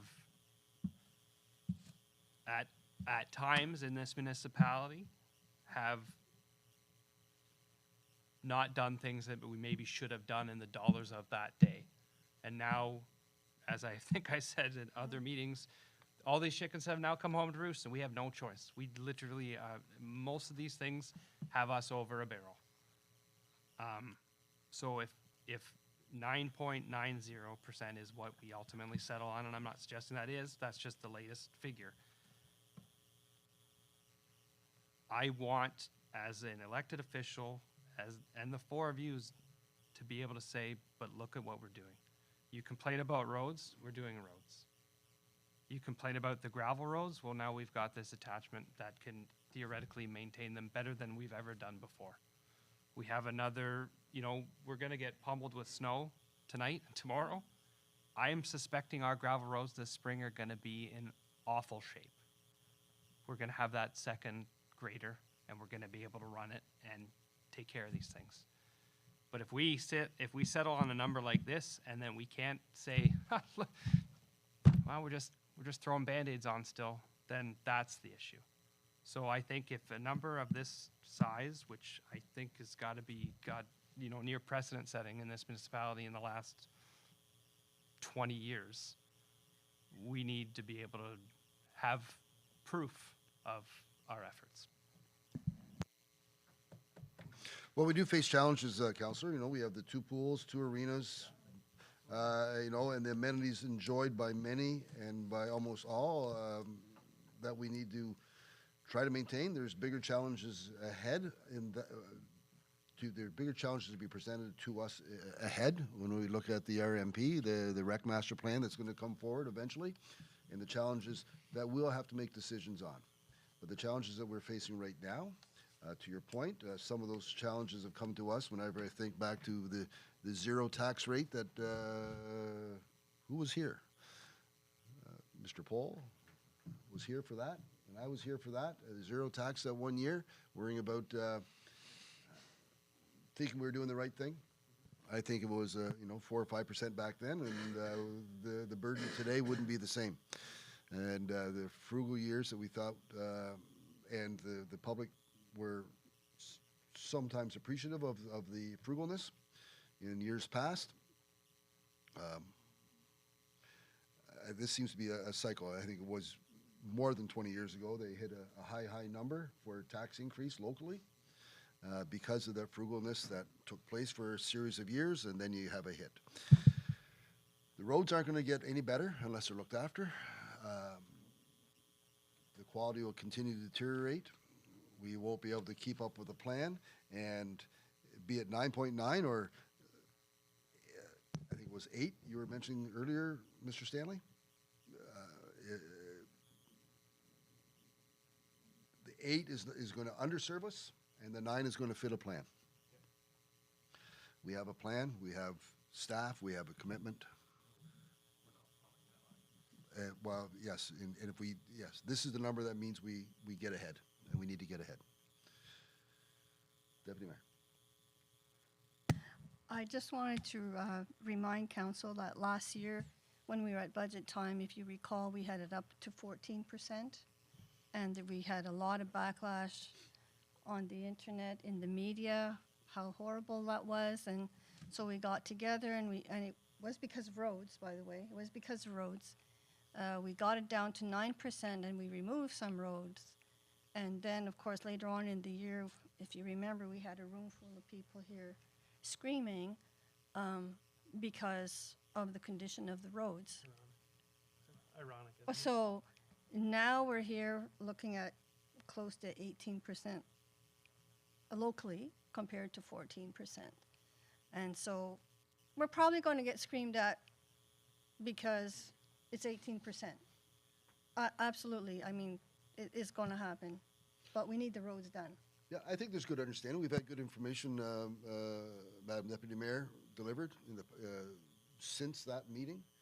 You know, it's been explained well, the challenges, the financial challenges, and that information I trust was well received, which is important, that educational component of describing the challenges with the roads and the cost of the roads. I think it was well described.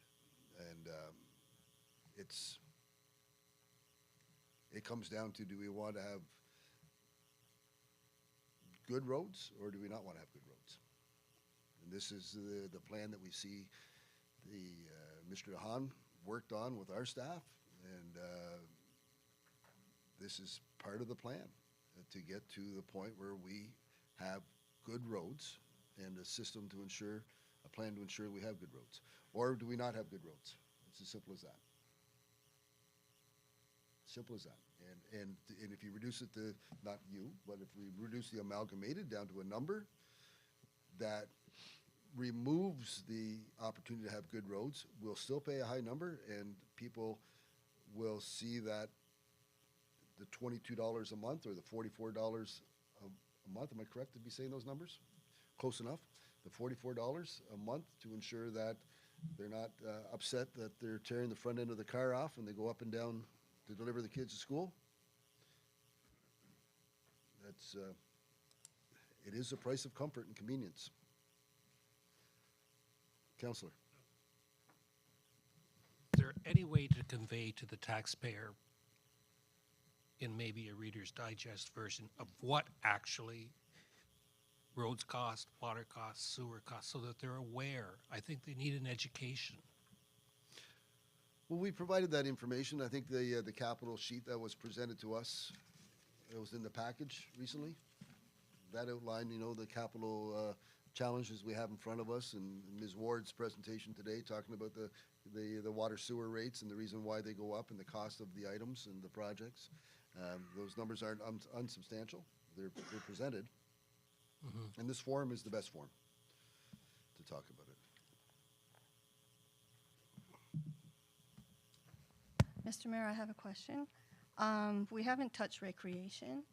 We've agreed with these changes to the budget, and I know some of us are waiting to hear from the report for recreation, so I don't know if what's in the budget for recreation now is going to stay there temporarily, if we're just going to agree on this motion in principle until we have more information from recreation. I don't know how this is going to go about. Do you have an idea when we'll see that RMP? Ms. Meerberg. Thank you. Through you, Mr. Mayor. We are planning to have a public information session in March and then followed by the strategic plan being presented to council in April. Mr. Stanley and Mr. Kuzno and I also met this week. We have started on a comprehensive review of recreation facilities, operating costs, revenues, things like that. So we fully plan to bring that to council after the strategic plans, that council gets a full review of recreation, including building condition assessment results, like needs over the next 5 years that are predicted for those buildings. So to come. So to that, it's, you know, we wouldn't be able to make a decision until April, which would be very late for tenders, extremely late, if they're available at all to for work. And this is the reason why we have, I'm sorry to be, No, Sarah, it's you okay. were saying this, but this is the reason why we have the budget process. We try to get it through at an earlier time Oh, I to understand ensure that. that we get in the lineup with the tendering process. And I know I had the conversation with the councillor earlier that, you know, if we waited till March or April, we'll be well outside the window, and it will be a process to get that point. And if you're talking about humidifiers and dehumidifiers and the doors, they would have to be looked after within the scope of understanding how long it would be taking to do things that we may opt to do or decide we may not opt to do. It's we do have to maintain the buildings. Yep. Nevertheless, Councillor Lennox. First, thank you all for sharing your thoughts and feelings on the roads. Yeah, we're pro roads this year. Just looking at the other notes on here about rec, I would. There's a suggestion about bringing fees to the table to discuss at a later date. I would love to see that. It's an additional form of revenue.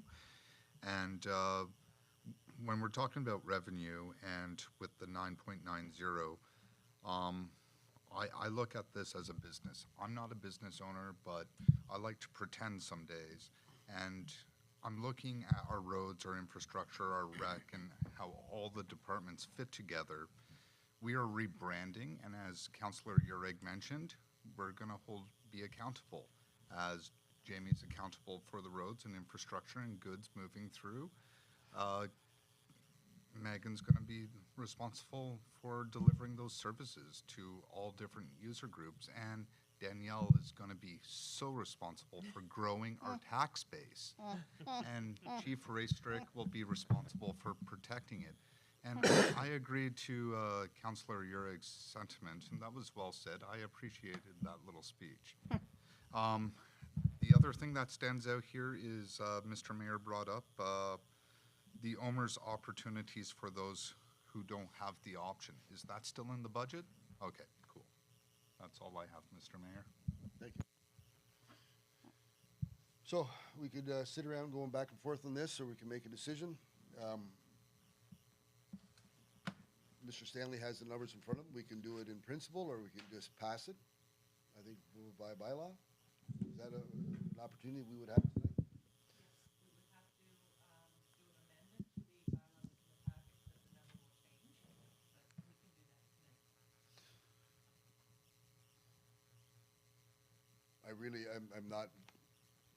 I'm not extremely uncomfortable with the idea. I understand the reason, and as to the public, it's always something that you've got to be able to stomach it whenever you're sitting here. Are you considering are we in consideration of the best for the community? This is what our job is to manage, is to do the best we can for the community with what we have in front of us, understanding the challenges the community presents to us, their needs that have been expressed. And I'm not sure where we can find any opportunities to avoid it. Not that I want to avoid it. If I look around the room, just a quick, not around the room, around the council table, a quick poll, do we move ahead with a bylaw? I think so. You have to. We'll move ahead with a bylaw.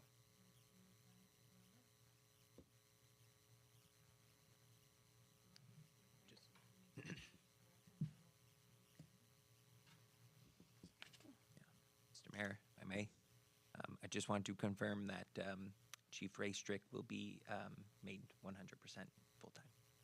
That's correct. Thank you. Then I can produce the number right away.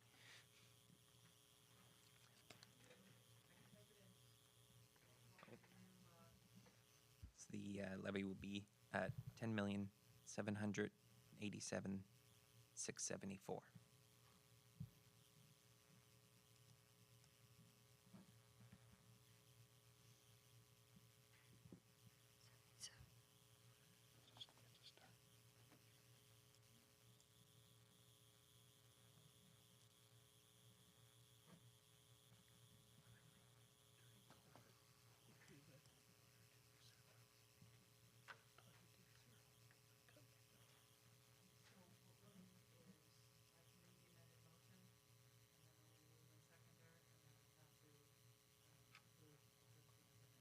Okay.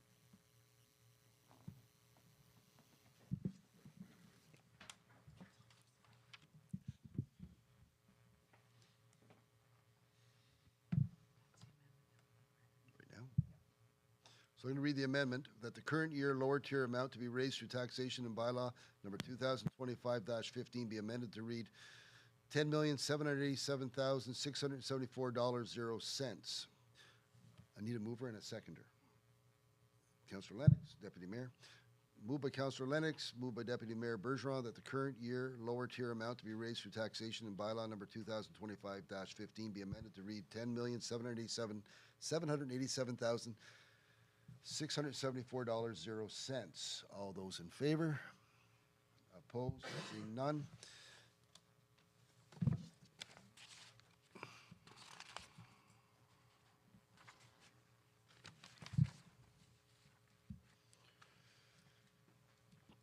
Be passed and enacted as amended this 12th day of February 2025.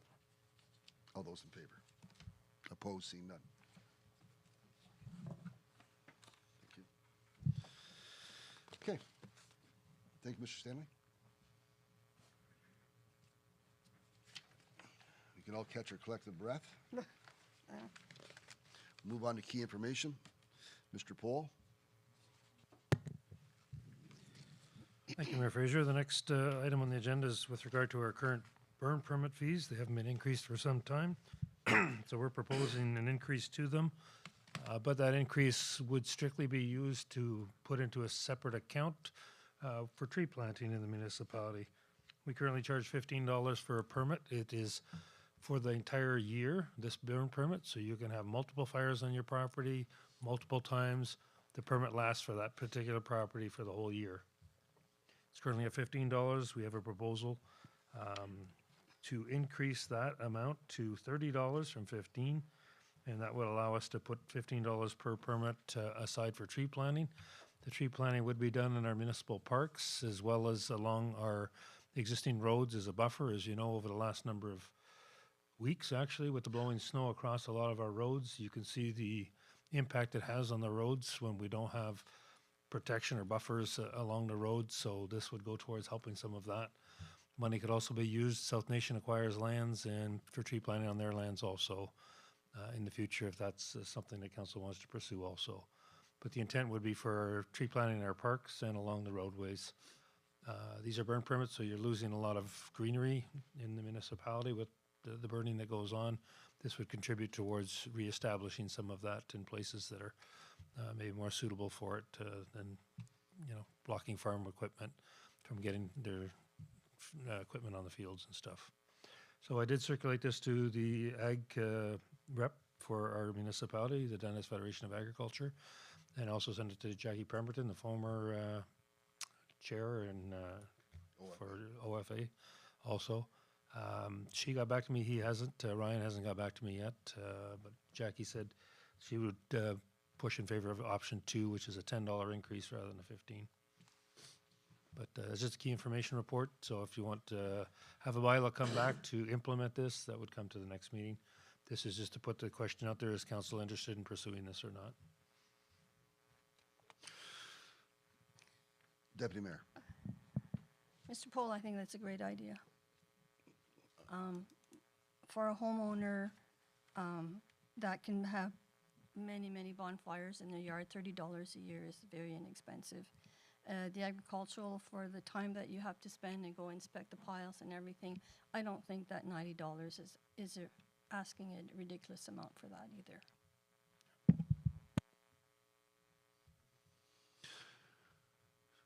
Yes, Mr. Pohl. So if I could make one clarification on that point. Campfires in your backyard, it doesn't apply to. It would be your brush fires. So campfires, you do not need a permit for a campfire in this municipality in your backyard, but you do need it if you're going to do a larger burn over one square meter, basically. 1 square meter for, Yeah. Councillor Lennox. I think it's an excellent price for 1 year for a bigger campfire. No, honestly, I looked at your request for feedback. I saw that you reached out to DFA. I appreciate that. They would be the ones to talk to. I support this.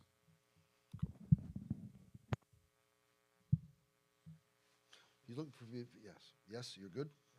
I'm good. Yeah, so we'll have more information come back at a future meeting? Yep.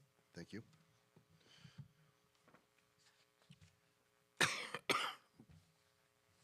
And the request for parking space agreement, Boyd parking lot off Louise Street North. Mr. Pohl. Yeah, we have the request individuals here in the audience. So the request here is for acquiring parking spaces.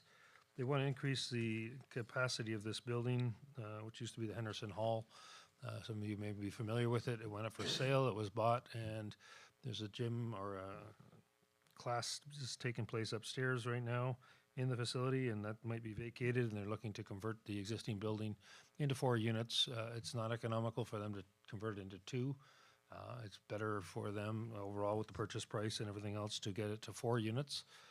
So they've asked to go to 4 units what they could do for parking, because there's insufficient parking on site. This building is almost square to the property. It's an older building from way back. Parking was on the street when people used this facility. Problem was you have to provide off-street parking for winter months, obviously here in this municipality. So they've requested either to purchase spaces out of the Boyd parking lot. There's 2 ways of doing that. You can do a one-time payment that covers it for the lifetime of that unit, or they pay a monthly fee towards 8 parking spaces in the Boyd parking lot from the municipality. We did this before with the building, the Shadbolt building, you may recall. I don't know if Tony, you were on, Mayor Fraser was on the council at that time. They converted the upstairs, which was the third story on that. It was a warehouse space or storage space. It was converted to 3 units.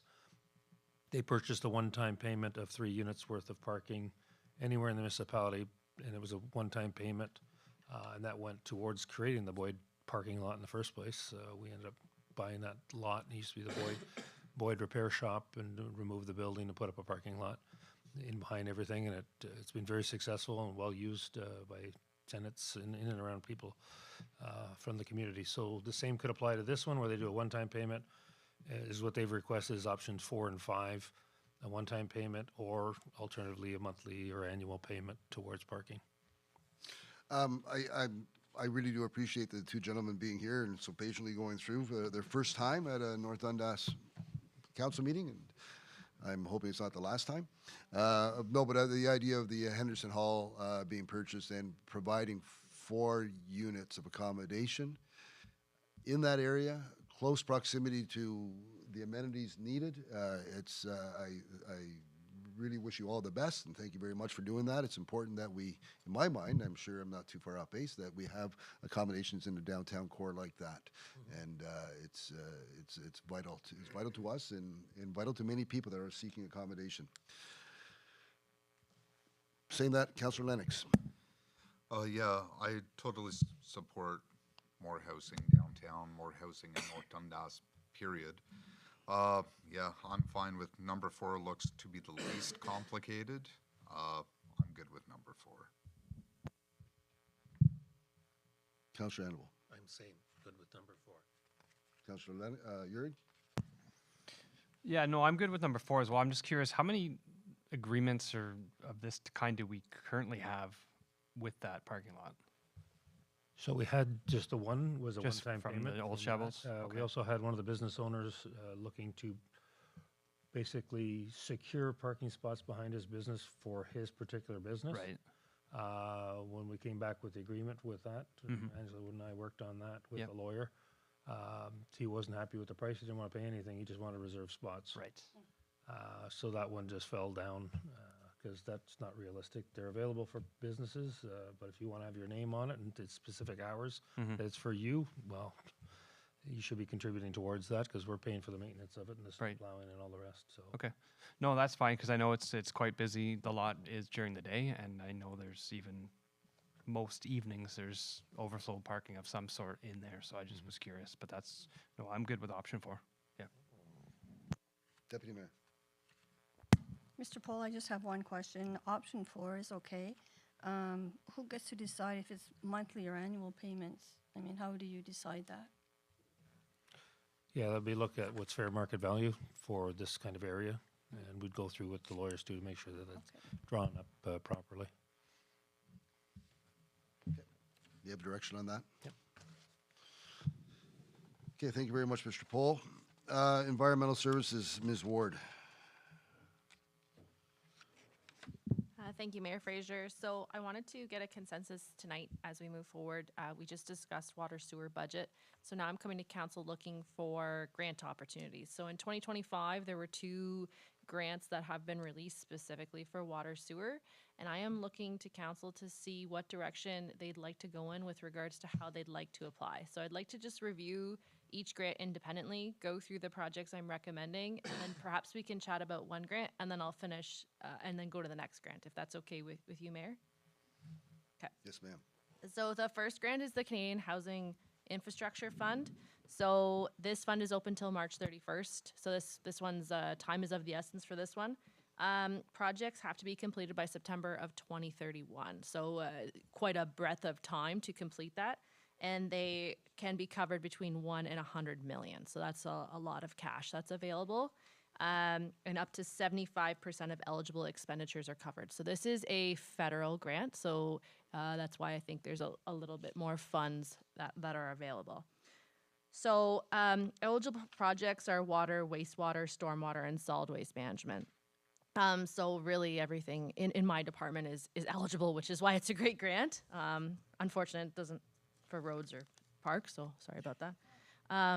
So some of the suggested eligible projects that I have, And feel free to ask questions because I'm not sure that council knows about all of these. So the collaborative, because of the amount of money that's available, up to 100 million, I am proposing the collaborative North Dundas, South Dundas transmission pipeline. And that is because long term, we did discuss that we have possibly found 40 liters per second. However, should North Dundas continue to grow beyond that, we will be looking for another water source. So that pipeline is an option. It was priced in 2019. Okay, so 2019 pre-COVID prices at 60 million.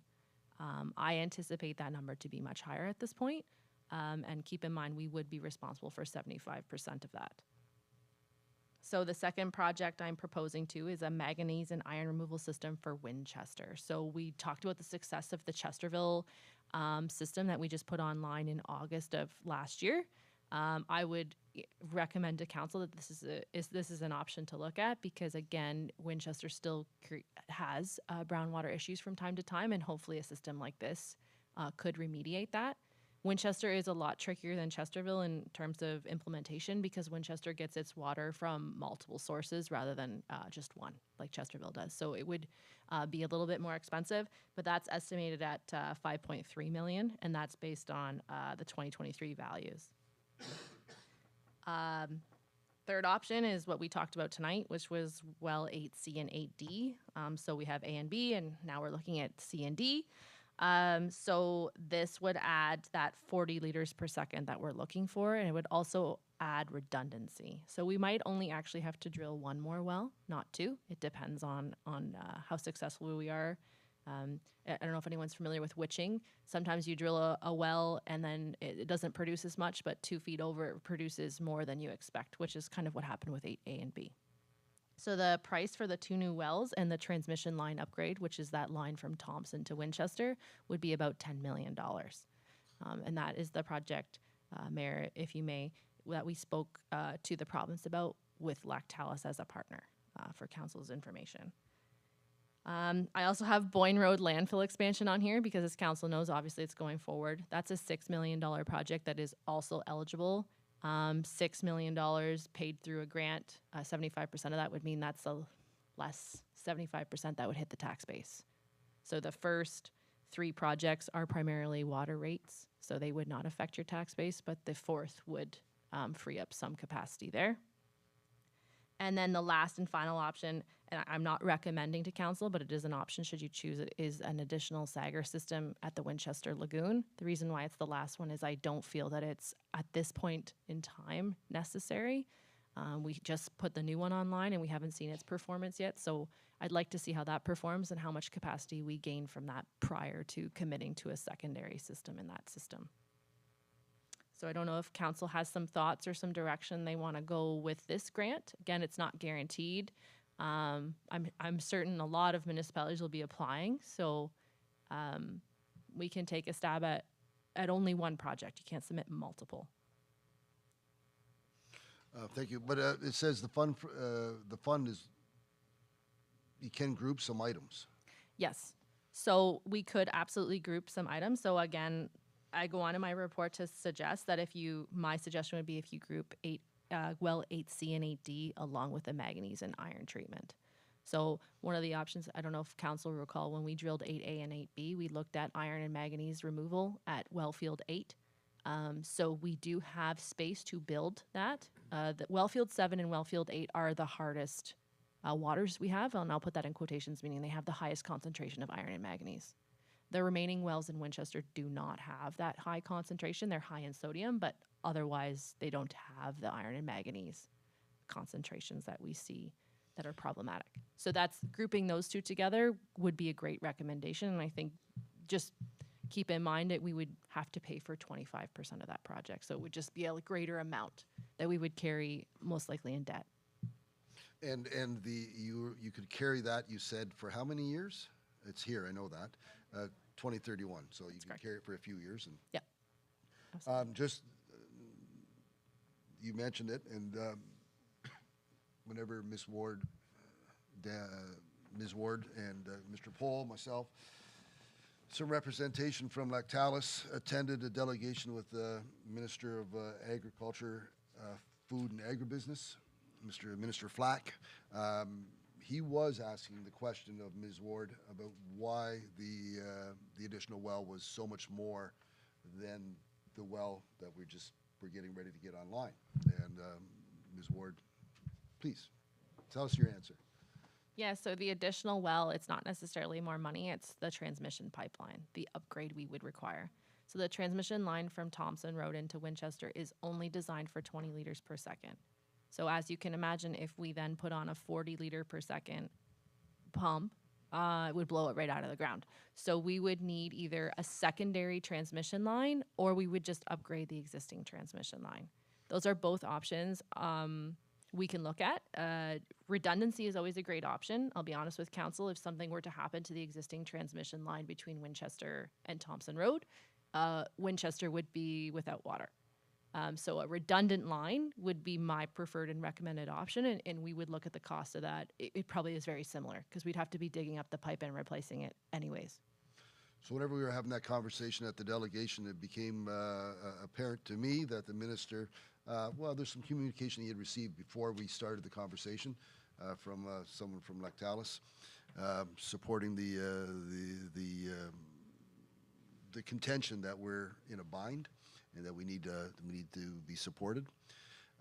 He was well aware, making notes of the challenge, and he was asking questions such as this, where to me made it apparent to me that he was paying attention to our needs. He had a good understanding of the challenges, and he seemed to be picked up on the information very easily and readily. To the conversation, maybe I have a bit more information than the balance of council.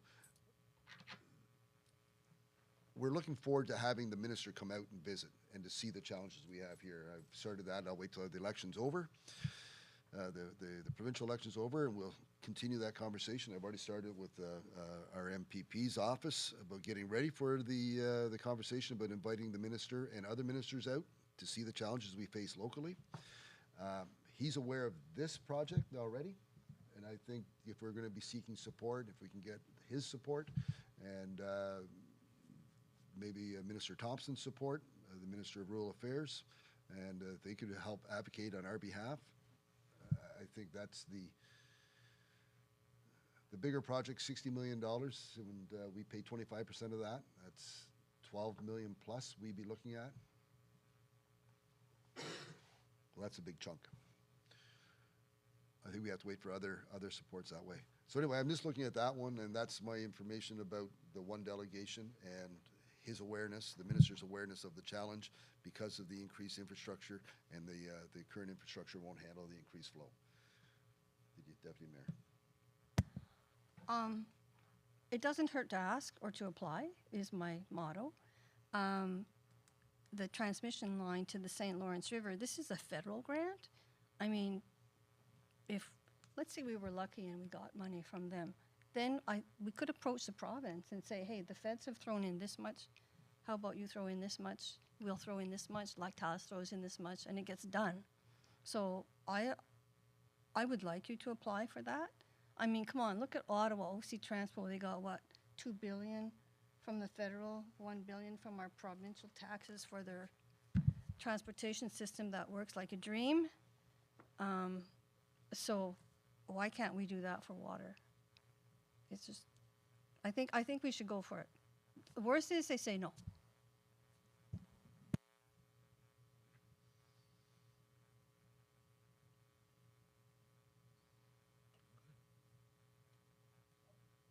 Well, the caution I have, and I'll get to you in a second, Councillor Urick, caution I have to the $60 million, that other line will have to pay $10 million to get the other line in the ground without support. Because we'll have that other water before we get this midterm.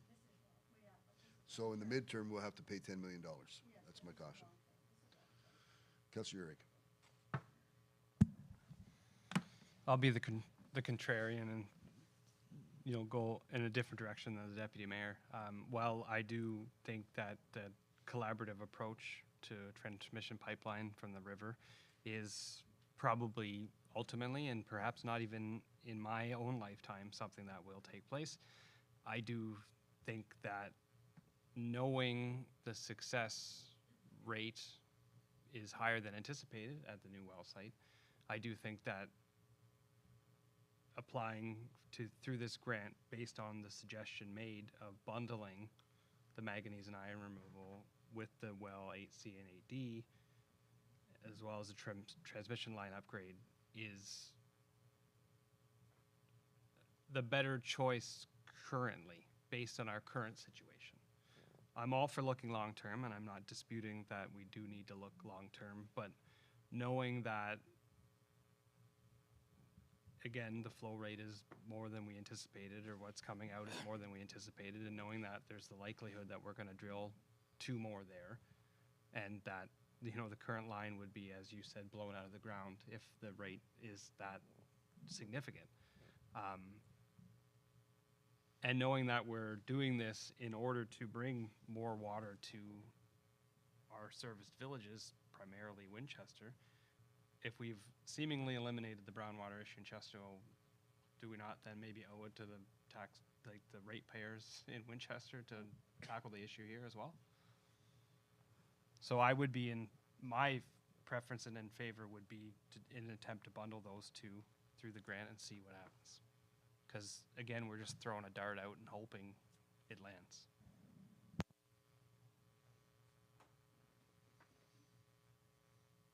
Thoughts? Where are we sitting for consensus right now? 8 ABC bundled, transmission line from the St. Lawrence. Deputy Mayor's looking for the transmission line from the St. Lawrence, and it's a 75% should the dart stick? Yep. And cost, I'm up for the transmission line. If the dart sticks, we're paying it forward for future councils, residents, everybody else. I prefer the transition line. From the St. Lawrence or from 8 ABC? From there? Okay. Thank you. And then there's another stream? That's it? Mr. Cole. Just to clarify that, so is that bundled with the manganese treatment too? That's bundled.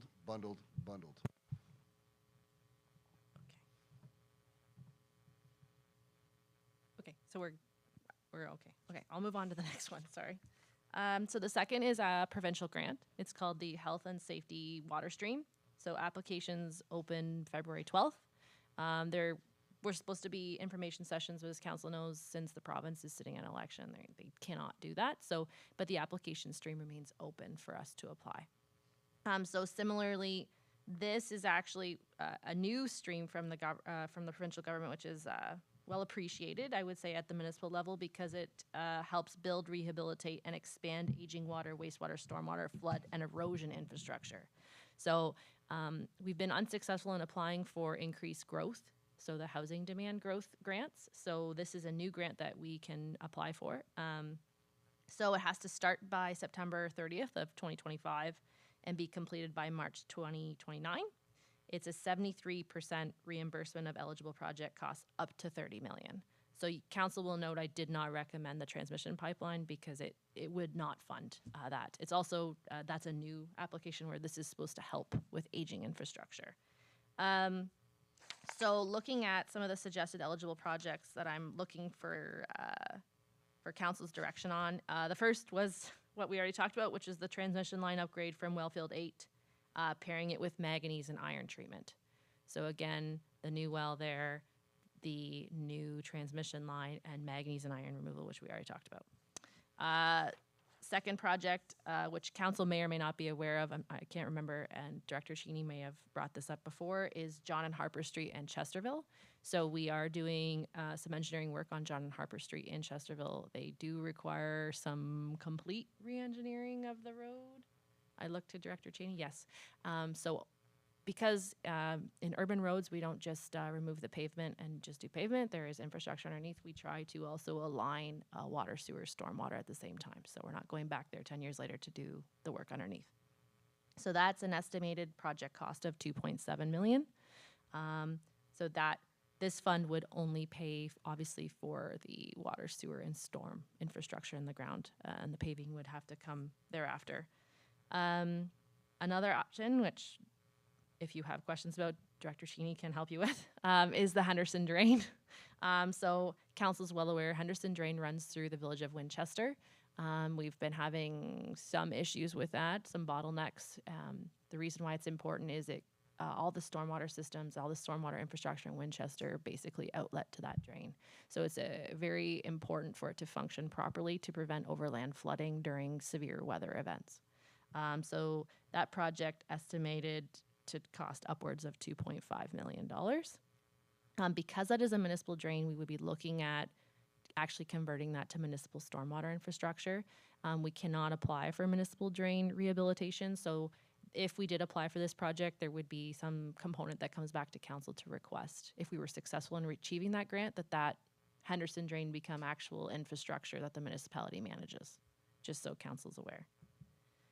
There's also the St. Lawrence Street trunk main and Winchester Reservoir upgrades. So these are also some options that council will have to look at in the future. I keep adding dollar signs, and I apologize, but as we continue to grow and as water continues to feed into the system, we have to upgrade systems. So imagine if we put more water in the system, we need more storage capacity. So similar to what we did in Chesterville, we would be doing an above grade reservoir and increasing the trunk main from that reservoir to our outlets, to our smaller mains that run throughout the township. So that is basically, we would have to first get more water from well 8 and then bring it in through a new transmission line, and then. I'm just gonna stand. Oh, okay. And then we would need this reservoir upgrade. And then there's, of course, as council's aware, is the Wellings Water Main Loop project. So that looping project has been on the books for a while. We have not completed it because we have not been successful in getting any grants for it.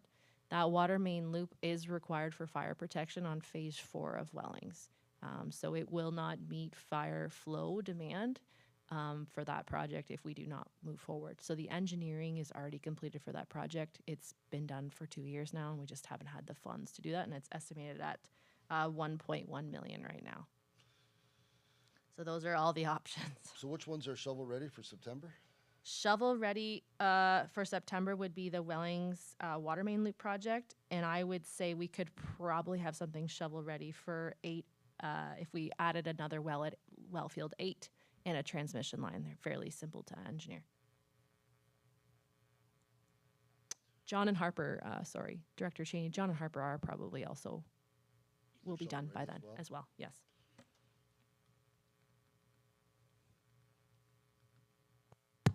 Through you, Mayor Fraser, to the rest of council, we're still finishing up the engineering part of John and Harper. We split it up over 2 years, so we're looking at probably April of this year. Engineering would be done, and then we'd be shovel ready to, to carry on with the project.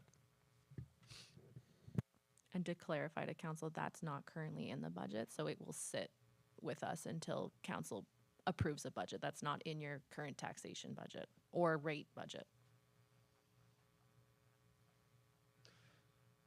Would it have to be in the rate budget? If it's not, when is the completion date on these projects? Is this still 2031? It's 2029. 2029. So it could end up in the 2026 budget? Correct. I just wanted to let you know that that road section is taxation, so it would still hit the taxation base. This is only going to supply the money for water, sewer, and storm. So if we were to be successful in that grant, there would be a taxation piece that the taxation would have to pay because that grant would not cover that. So just, I'm not sure where you're at with the roads needs, but that would be an addition. And I think of the trunk on St. Lawrence. Mm-hmm. There's a plan for St. Lawrence Street to be remediated. In 2026. That's correct. So they will be working on so. And it So would. the counties would be working on 2026. Correct. So the idea between this trunk main is because if we upgraded the trunk main, even if we didn't have the water online yet or didn't have enough water to feed that main, it would still function. So it would just be a check mark for future growth.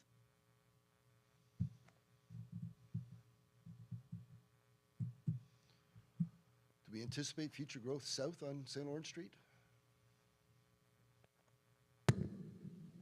Yeah, there's the two properties in behind the old hydro building and the property right next door here. And they'd like to move ahead with their subdivision. And that does require some upgrades to some of the lines. And- What's in there? And through you, Mayor, it would also provide increased fire flows to the rest of the township. As new projects come online, that flow amount in that pipeline decreases, right? So the fire flow requirement is there as well. Okay. Thoughts? We'll start with Councillor Urick.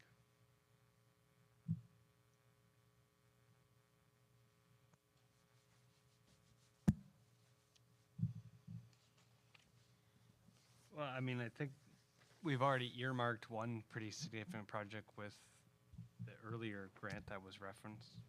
Would it not make sense to also try for that if we deem it significant enough through this one? Because there's no guarantee we get either.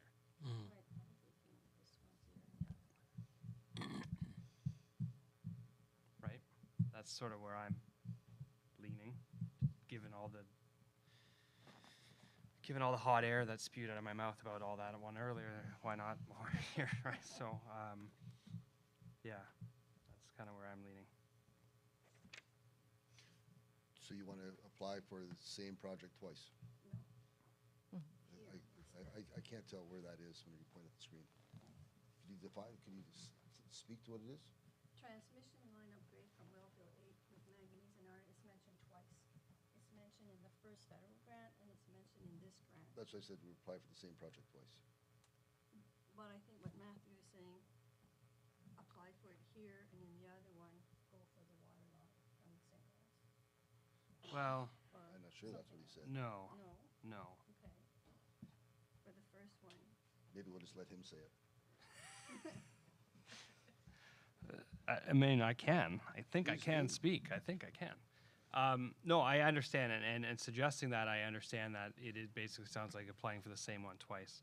But I think, you know, on the flip side too, I'm also looking at that Wellings water main loop and knowing that they want to continue on with their phases, and that is stopping them. I think that's the key. They want to. Right. So they may want to Exactly. support it Correct. financially. Yes. Right. Exactly. So, but then I'm also thinking, you know, Henderson Drain is pretty big too. So like, there's a lot of, you know, big ones here. That's just None of them are small. no, they're not. The Henderson Drain with the oil tanks that we saw described by the director, Henderson Drain, an open ditch running through the largest community in North Dundas. Yep. It's a challenge, but they're all valid challenges. Absolutely they are. I think of the trunk line, that's going to supply future fire protection. Yep. Is that included in that? And the idea that the counties are working on St. Lawrence Street. Correct. I think that would twin. Yeah. Okay. Yeah. They're all valid. They are. I know. Why did that be presented that way? What's the date again for completion or? 2029, so it has to start by the end of this year of 2025 and then be done by 2029. So all these projects would be done in that time frame. The shovel readiness 3%? is the eligible amount, correct?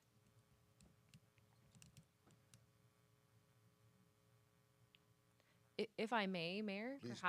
perhaps it just makes the solution a little easier. So the Canadian grant, one of the Canadian requirements for drinking water is the iron and manganese. Actually, it is a quality indicator by the federal government. It is not a quality indicator by the province.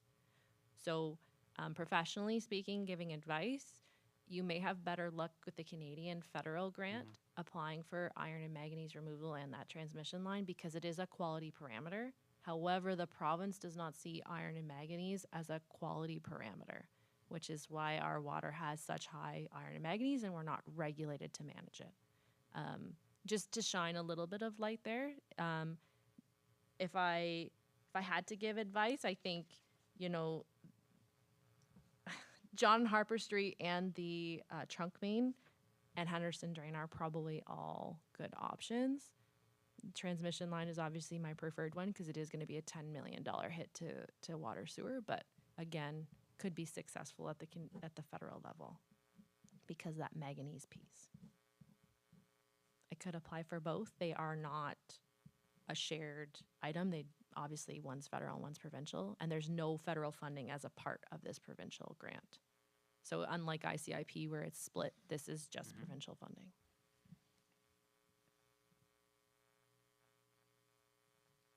When do we need to submit this? So this opens February 12th. It doesn't have a submission deadline. If council would like to think on this one, perhaps we can defer a decision until March. Do you think that's going to have a negative effect on the application? There's no posted deadline and they will still be in an election. So I don't know if they could even make a decision on grant applications and awarding grants at this point without an election being called. So it's up to council. I'm not sure when the provincial election is. The 22nd, so. I think we should wait. Okay, And that's really, fine. Digest. there's a lot there, and I don't think there's any missteps, but I think there would probably be, no, there shouldn't be any missteps. And I think they're all valid. It's just, I think we've digested a lot today. I think I'd rather wait and not challenge or charge through this one. Absolutely. So I'll go. And I encourage everyone to sit down and visit Danielle and go over the challenges. If we could. Thanks, Thank you Mayor. very much. Unless there's something else, Ms. Ward, no? But we did have consensus on the first one, but I think it's the other one. Okay. Okay, as we move through, where am I at here? We've done environmental consent agenda. We have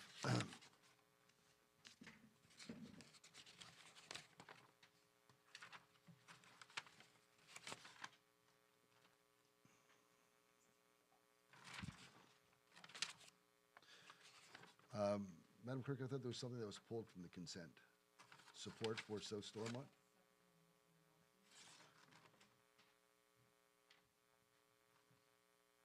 Oh, it's right there, right in front of me. Thank you. Okay, so we'll go through the consent agenda. We did that. Moved by Deputy Mayor Bergeron, second by Councillor Lennox, that all items listed under the consent agenda be approved and/or filed as recommended. Questions, comments? All those in favor? Opposed? Seeing none, that's carried. Boards and committees, County Council. There wasn't very much. The only thing I marked was that the province decided to reduce the tax rate for aggregate extraction. And so it changed the county level of taxation from 4.89 to 4.94 because of the reduced rate.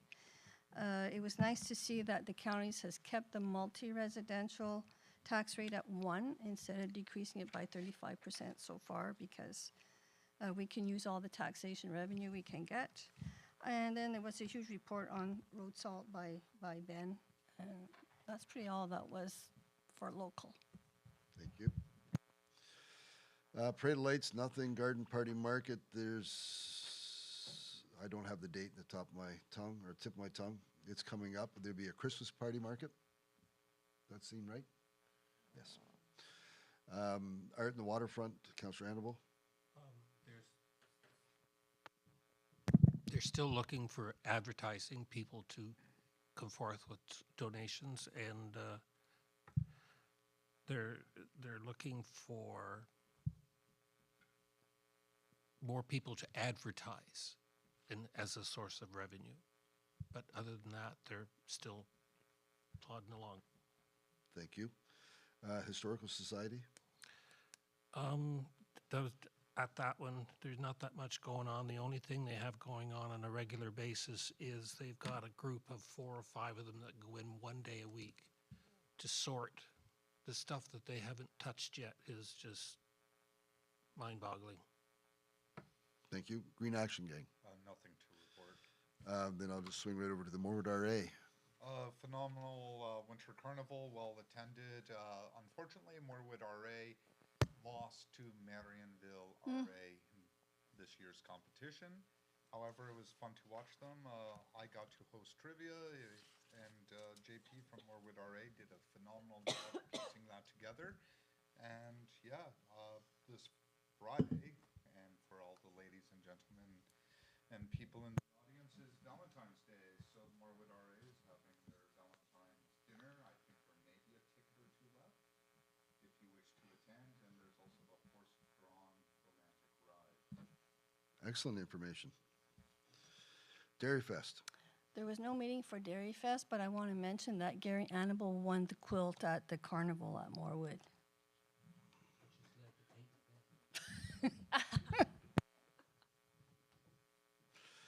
Downtown Committee, nothing. And just to piggyback to Councillor Lennox's comments about the Morwood Recreational Association, I had the opportunity to attend the Marionville Carnival the weekend afterwards, and we're very fortunate in North Dundas that the Marionville Carnival was a success. The Morwood RA Carnival was a success. And the two of those two groups got together and made sure that their schedules didn't conflict. And they really did. I was speaking to Mr. Mario about the involvement of the two groups and supporting each other at the carnival, and they thought it was a fantastic idea. They really did enjoy the time. Motions and notices of motions. Support for resolution from South Stormont Rural Road Safety Program, moved by Councillor Lennox, seconded by Councillor Annable, that the Council of the Township of North Dundas supports resolution number 254/2024 from the Township of South Stormont, passed on December 18, 2024, requesting that the Government of Ontario take action to implement the Rural Road Safety Program that Good Roads has committed to lead, and further that this resolution be circulated to all municipalities in Ontario requesting the support, as well as the Premier of Ontario and the Minister of Transportation. Councillor Lennox, would you like to speak to that? Primarily, this is just supporting one of our neighboring municipalities within our own county, and I believe it was supported at the county level as well. Yes.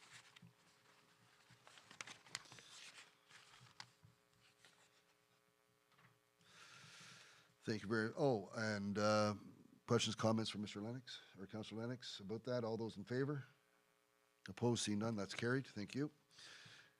Council comments and concerns. I have one. I have two. We have staff congratulations need to be extended, and congratulations from council needs to be extended to Jordan Dupuis. Our mechanic at the Township Garage has passed his 310, his 310T final exam at the end of December 2024, and is now a licensed mechanic, and our thanks go out to Jordan for that. And please extend on our behalf, Director Cheney. And just for our information, Jordan started with us in February of 2024. He started a year ago today. So congratulations on its success, and happy anniversary to Jordan. So that's very good. And I also wanted to mention that I had the opportunity to speak to the grade 5-6 class at Nation View. I was invited by Madame Jacquemot to come out to Nation View and speak to the grade 5-6s about civics, about what we do, our roles, and answer questions about potholes. and arena roofs and snow removal, which was quite surprising from 5-6s. I thought it might have been my favorite flavor of pizza, but no, it wasn't. It was they were quite. It was very. I really do enjoy that opportunity, and maybe some of my fellow councillors will do the same. Take up the challenge and go visit classes, and it's very, very, it's a rewarding experience to go out and speak to these kids.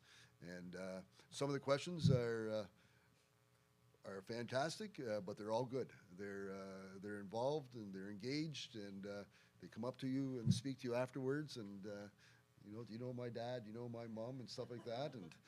And so I really do enjoy my time doing that. So my thanks go out to Nation View Public, and especially to Madame Jacquemont about that.